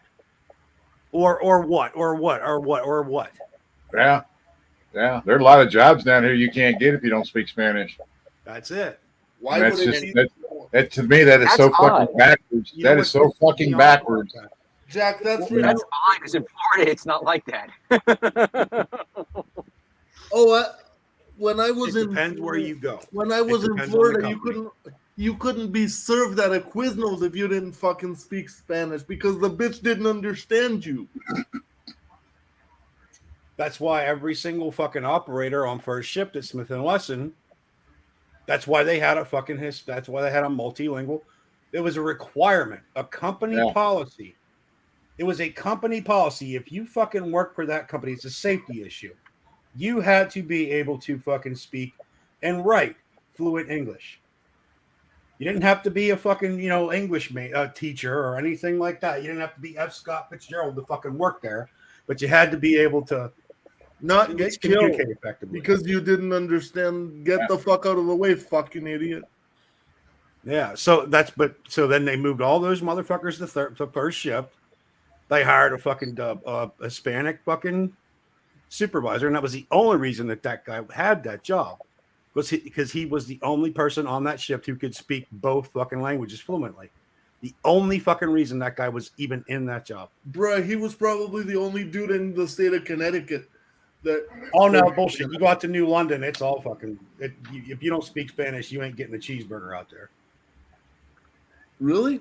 It's one of those sanctuary cities. It's one of those things. Groton, not so much because you got the sub base there. That's a little bit different. But New London, yeah, it's one of those sanctuary cities. They all go there. Okay, let me guess. Okay, I know you're Hispanic. You don't speak English. Let me guess. I know you. New London. Oh yeah, New London. Yeah. Okay, we know. Yeah. All right. I want you to caption this.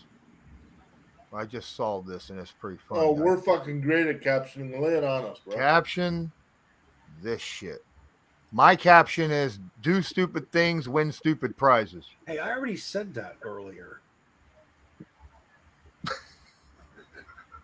Mine is get fucked. Oh shit. Yeah. Oh shit. Right. Win stupid prizes. Look at that. Look at do that. stupid things, win stupid prizes. Dude, is that. That's a girl too. I know. That's why she's on the steps. Fuck, bro. Oh. I think they got weights in the backpacks. Does she actually live? I don't Boink. Oh. Yeah. Well, yeah, you can see that she gets up. Yeah. You're still pretty rigid if she didn't. Yeah. But that's Boink. wow. Why is she on the steps? Hey, did you guys see that clip of that diver chick that like died upon impact into the pool and her coach fucking saved her from drowning? Oh, the monkey? The fucking diver, bruh, at the a diver. Okay. I saw a monkey have a stroke, and then another monkey saved its life. No. By taking it and like holding the nape of his neck and sticking it in a freaking like some water and just kept doing this to it. Are you fucking real? Are you serious? Shit, you not. The monkey was going, I hear you put dirt on this, it'll be all right. That's right. Joe told me, man. Joe told me put some dirt on it. Rub some dirt on it. Rub some dirt on it. Some dirt on it. Yeah. Rubs the lotion on its skin, or it gets the hose again. Right, Precious, it gets the hose. That is my wife's favorite freaking saying. The fucking lotion in a basket, bitch. Put the lotion in the basket. Or it gets the hose again.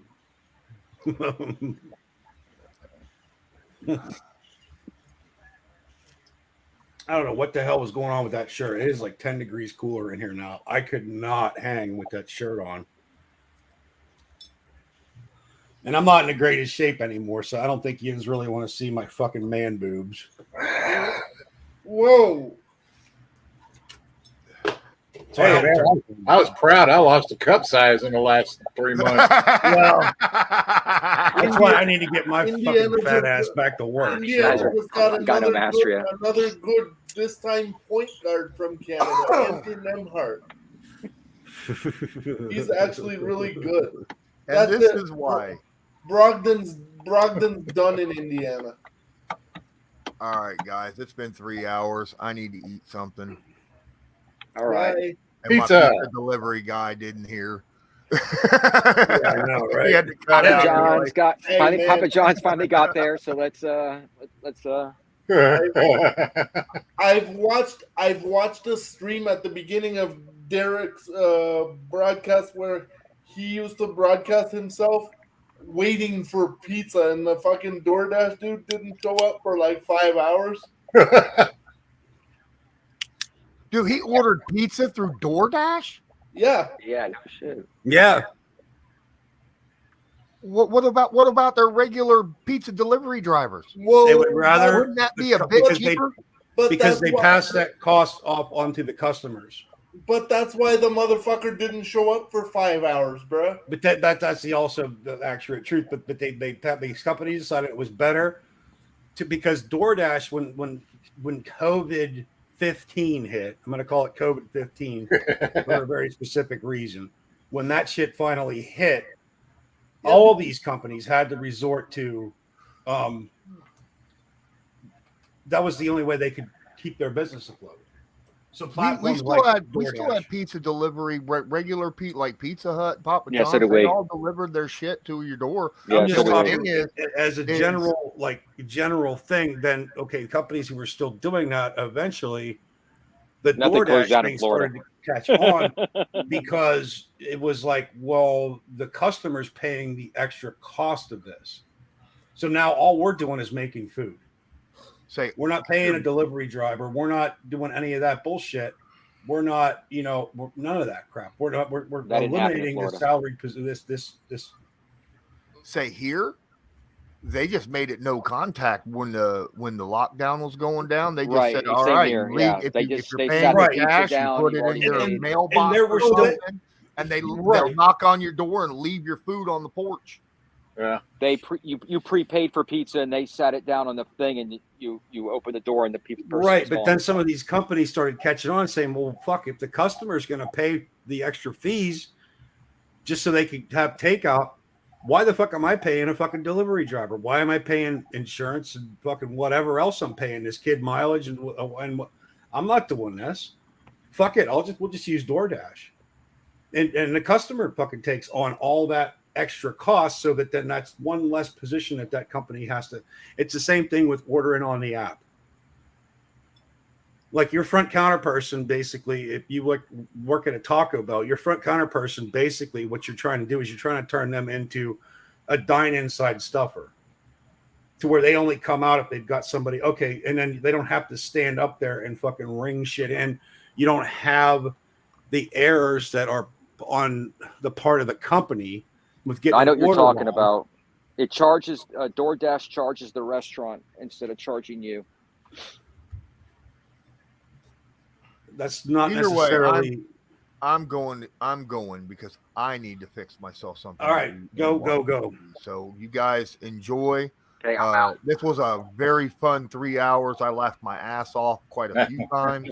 Yes, sir. So I'm going to put something on my leg. I fucked up my knee on the side. Oh, I'm sorry, dude. No, it's all okay. Right. It's not your fault. Y'all have a good one, all right? It's not your fault. I'm fucking. Chuck, you have to end the stream when you're done. All right, I'll leave it going. Just you'll have to end it. All righty, bub. All right, have a good one. Take it easy, bub.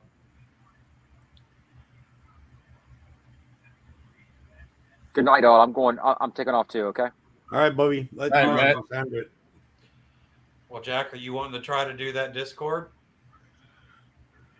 I ain't gonna fool with it tonight. Are y'all gonna go to Discord? Y'all gonna go to Discord? What's that? I mean, if you just want to bullshit, I'll sit here and bullshit. I don't give a fuck. It's up to you guys. Whatever you decide. Well, I'm not gonna hold anybody hostage here. If you just want to bullshit, I'll bullshit with you. No, I just really don't feel like fooling with Discord tonight. I fooled with it earlier. I'll fool with it tomorrow. All right, I just now I have some new ideas. That's perfectly fine. I don't even get on here anymore because I just hop on Discord when I get time. Yeah, I haven't even been able to get on Discord much because of the side work I'm doing, but looks like I'm done with that. I was sitting here messaging back and forth, and now he's like, because I took today off thinking that Lawrence and I would be doing a record, which was what I told the guys, I'll take time off and stuff because the channel is the more important thing. So that's what I did today, and now this was the first time I've called in, and he's like, yeah, we don't need you anymore. I'm like, really? What? Yeah. That's why I was so pissed off there for a little bit. I'm like, whatever, dude. Huh. People suck. What are you doing exactly? Like, dude, anything. I painted inside houses one day. Next day I was out building the deck. It was just trying to find ways to make ends meet was all it was. You know what I mean? Yeah. And like I said, it just pisses me off because I had this set up, and I told him, I said, I'm part of I've got something else that's my full-time gig that, I didn't tell him it was YouTube or anything like that, but No, he decided to be a little cuckold about it. So fuck him. Hope he enjoys it. Jesus Christ. Too fat and old to be doing the work I was doing anyhow. You got a full head of hair. Yeah. You don't have to fucking do like me and try to pull the comb over off, you know? I just don't know what I'm going to do. I quit with a comb over. I just make a ponytail out of it. Yeah, I know. I just at least wanted to, I don't know. I went into the whole thing with shaving my fucking head, and people thought I was Hitler's fucking evil fucking spawn and shit. So I just, okay, well, I used to have trying to navigate that entire environment, like these companies. It's just like it's terrible. It's terrible. Yeah. It's like a goddamn minefield. Yeah, I used to have decently long hair, you know, about mid shoulders or whatever. So it wasn't real long, but just decent. Yeah. But as soon as I found out we were pregnant, it was like, because I wasn't paying them $25 a pop to cut my hair, and then cut your hair. Yeah, I have to do it every 3 to 5 weeks. I'm like, no, yeah, I'm not gonna do it. So I just went and bought me a beard trimmer that I've had or set that I've had you got a nice 20 years. You know. Well, I started shaving my head one day, looking in the mirror, and I saw the bald spot, and I went, "Oh no, this shit ain't gonna cut it." So that night when I got home, I got out the dog shears, pulled the old Marine thing, and then got the razors out. What Gunny told me, he's like, "When are you gonna start just shaving that shit off?" I'm like, I don't want to look like you fucking cocksucker, you know, you fucking pogue, you know. You think people think you're attractive or something, looking like what you do, and you know, he and I had that kind of back and forth. Like there would be days where he would just be in a fucking mood. Yeah. And he knew that I was the only guy that he could talk to like that. I'm working back in the goddamn gun cage one day, and I'm trying to get everything going and get everything set up and whatever. This motherfucker, I hear the goddamn fucking floor phone ringing. Jesus Christ, what the fuck now? You know, I just got everything set up back here. I'm about ready to start doing my scrap. What the fuck? This motherfucker called me. Thornburg. Like, yeah. He's like, need you at my office right now. I'm like, son of a fucking bitch. What happened? Fucking hang the goddamn phone up. Throw my fucking clipboard down. Make sure I had my scrap where it was supposed. I put my scrap back in the bin where it was supposed to be. So I knew it was scrap, and I didn't have to do a what the fuck is what thing on my desk. And I run up there. He's sitting there waiting by the door. I'm like, okay, here we fucking go. Got the door open, standing in front of the door with his arms crossed. Okay, so I run in there. He slams the fucking door behind me, and it's one of them glass offices. Oh yeah, where everybody can see, everybody on the floor, like all the way around, can see everything. You know. He looks at me. He says, "Fight me." I says, "What the fuck what are you talking about? Fight? Just fucking fight me. Just fight me. Just make something up. I don't know." He just wanted to fucking argue with somebody and just had a bad day at home and just wanted to vent. And that was his way to, okay. Did you watch the goddamn fucking NFL draft last night? No, I didn't, you dumb cocksucker. You think I watched that fucking bullshit? Well, fuck you. You should have. Because guess what? And we went on and it turned into, we were bitching and arguing about and I went over and fucking pulled his fucking drawer out. And he's got all kinds of candy and shit in there. I was like, see, this is why you're a fat, lazy fucking chair fucking surfer, motherfucker. Look at all the goddamn pokey bait in your fucking drawer. And I slammed the goddamn thing. He's like, okay, I'm good. Get the fuck out of here. A little too close to home on that one, Joe. Everybody out was standing outside the fucking office like, oh, what was this about? And it was about nothing. Literally about nothing. We were just fucking trying to grind at each other's fucking gears.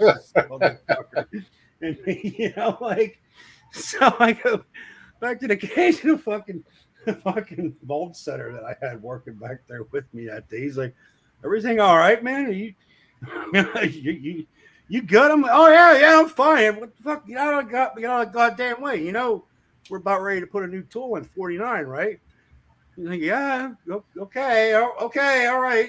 Yeah, that's cool. Like, and I didn't bother to tell anybody that we were just in there just like bullshit and really yelling and putting on a show. And then we started seeing the people starting to line up around the goddamn windows and shit. So that's okay. Well, what can I really say right now that's going to get him going and fucking? And none of them could hear a goddamn thing what was going on in there. It was just they wanted to watch us two go at it. Yeah, thinking it was something. You know, you had people that Gunny didn't like that liked me. You had people that liked me that, you know, that didn't like Gunny, and so everybody was like, "Oh, I wonder who's gonna come out on top of this one," and all this shit. And it's like, what the fuck are you doing standing around a goddamn office? Don't you have presses to run? What the fuck? Yeah, that was mainly for the. We had floor operators, like guys I would put in charge of like the automatic machines. That were just floaters, guys I knew I could trust, you know. right. Like people I couldn't trust, I would put them on manuals a lot of times.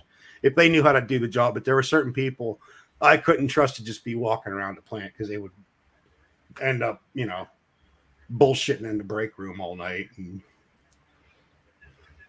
yeah, down to the other end of their plant, other end of the plant with their buddy. Pretty much. You got a lot of that too. Oh yeah. Oh yeah. Work that environment. So, like, what Ian's doing down here? Okay. Oh, and then I would get to know because I floated, and I walked the whole entire floor. Yeah.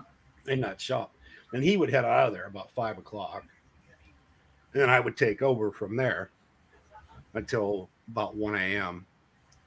And then but I walked my whole entire floor. I knew exactly what people were doing. People respected me. Like, okay, well.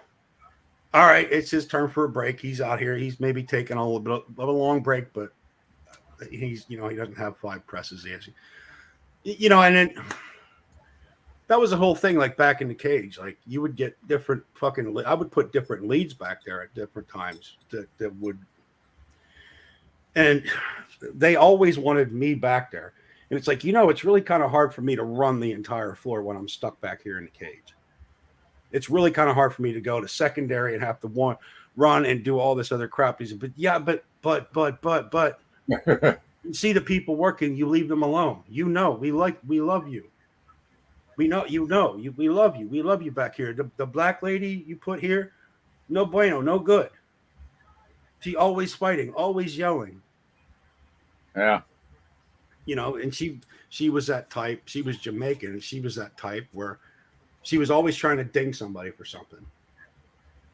No matter what it was. Even if they were doing a good job, it didn't matter. She was always trying to ding you for something. If somebody was fucking up hardcore, like her Jamaican buddy O'Neill, she would go to bat and make excuses for this cocksucker. I'm like, no, I ain't having this fucking garbage between you and this fucking big banana eating bean farting motherfucker. We ain't doing this. This ain't happening. Wait. What was that? What was that descriptive? Big banana eating bean farting motherfucker. I swear I want to just record everything you say, Joe. Just have like a post-mortem on it. What? Like all my fucking all my slurs, all my bullshit. Like the way you just flow through it in the cadence and stuff. It's like you heard a battle rap or something when you were younger.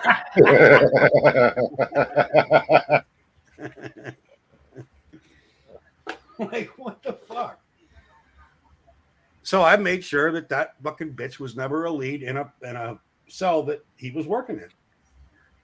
Those two had to be separated. Yeah.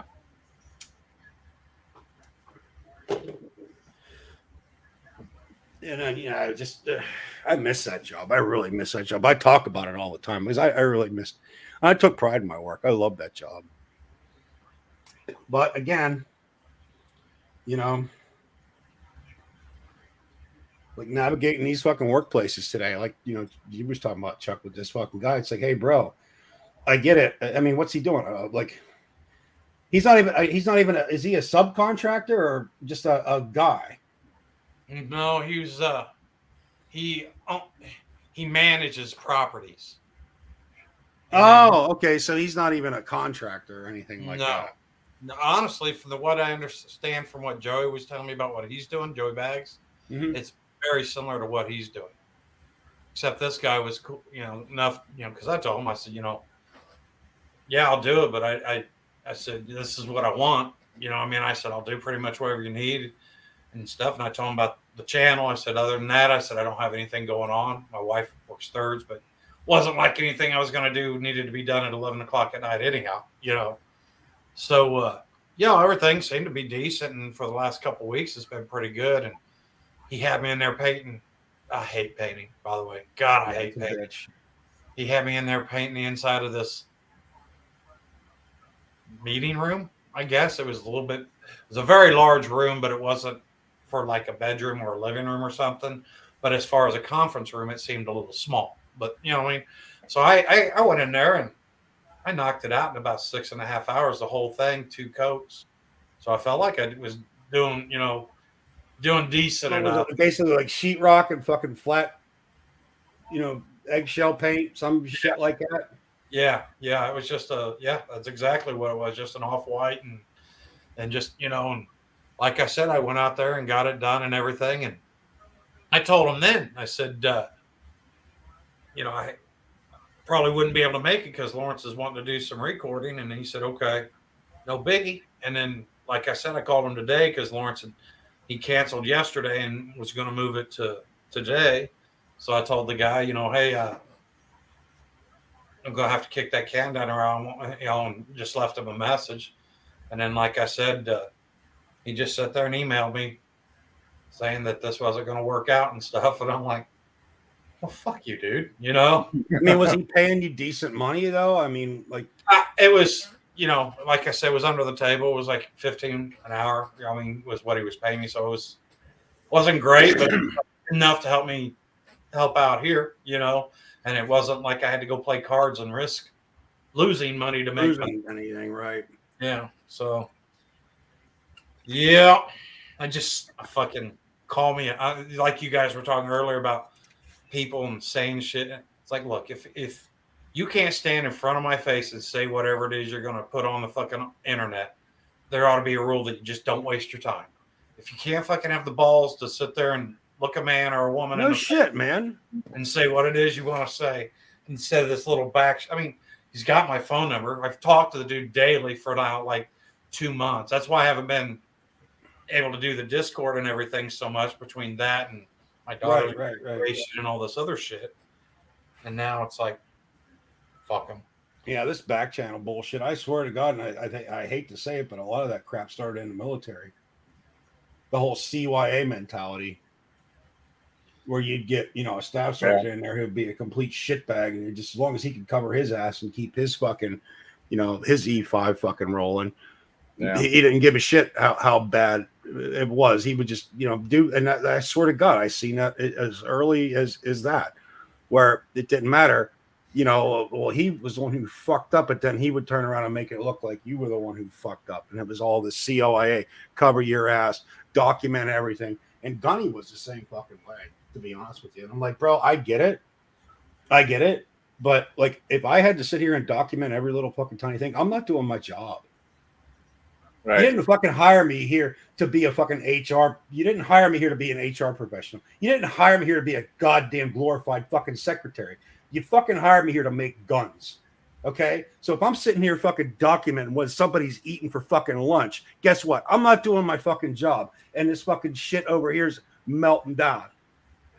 You dumb motherfucker. Like, yeah, you even offered me a soup, like, hey, you want to run a crew and all that? And I was like, no, dude. I said, that's not what I told him. I was like, no, I don't. That's not what I'm in this for. No, I don't. I didn't need the headaches. And I just told him, I said, be honest with you, man. I said, because I've worked, he's got like 11 people that he's managing. And I told him, I'm like, dude, you only got like one decent employee here. I'm like, no, I don't even have that desire, Like I sat there and watched this one dude, he come in and hey, I'm all about the ganja. I'm totally down and fine with it, okay? But don't come into work so stoned that you can't freaking tie your own shoe and stuff. And that was what he's got. This 2 guys that they hang out and they come in and I don't know what the hell they're smoking. It's some premium because they right, just. So he wants the benefit, but he doesn't want to take responsibility for it. He doesn't want the liability, any of that kind of bullshit. Well, and it's just a lot of headaches dealing with these guys. They're more worried about, where the next bag of weeds coming from than they are about taking care of. And you're not that motherfucker. No. Don't have time to train people or talk to people. And this ain't a long-term commitment. This was. You should have told him, have fun with your fucking junkies, you fucking dumb motherfucker. Because you probably could have done some damn good work for him. Well, like I said, I'm going to call him up in the morning and be like, really? This is how we're going to do this? You're going to sit there and, talk to me day in and day out, but then just magically send me an email saying no? Like, why the hell didn't you say something this morning if you had a problem with it? You know what I mean? Because I'd have worked with him. I'd have, he was a decent enough guy to me. I mean, wasn't like, I sat there and, he was asking me, hey, what this guy do and stuff. And I'm like, nah, I ain't doing that. I ain't a babysitter. Said if he wasn't in front of me, getting painted by the paintbrush, I don't give a fuck, didn't care. I'm like, I am just here to do the work. Clock in, clock out, call it done. And he just kept wanting to make it more. And that's like, so I'm all right. Yeah. Yeah. Maybe that's why. I don't know. But either way, it was a little bitch man. Well, hey, gentlemen, Brandon did pop into the Discord. I do want to talk to this young man. All right. And see if there's something I can do to help him with what's going on in his situation. So if you just want to migrate over there, I know Jack, you don't necessarily want to do that tonight. That's cool. It's great to talk to you again, sir. Yeah, good talking to you. Man. Always a pleasure, sir. Always a pleasure. Take it easy, Joe. All right, buddy. All right, Joe. So yeah. Well, I'm gonna go ahead and bounce out of here too, Jack. Yeah.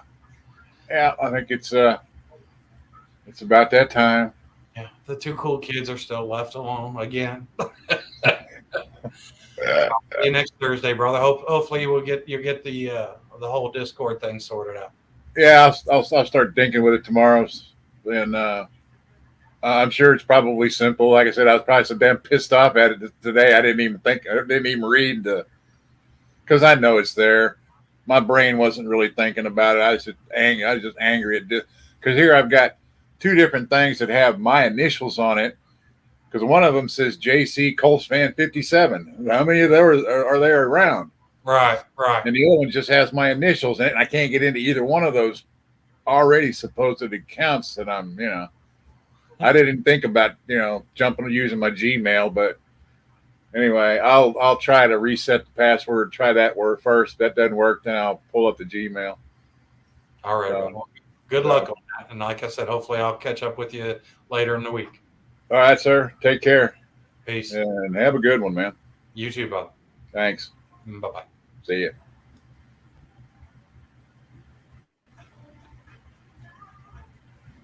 I almost forgot to end the broadcast.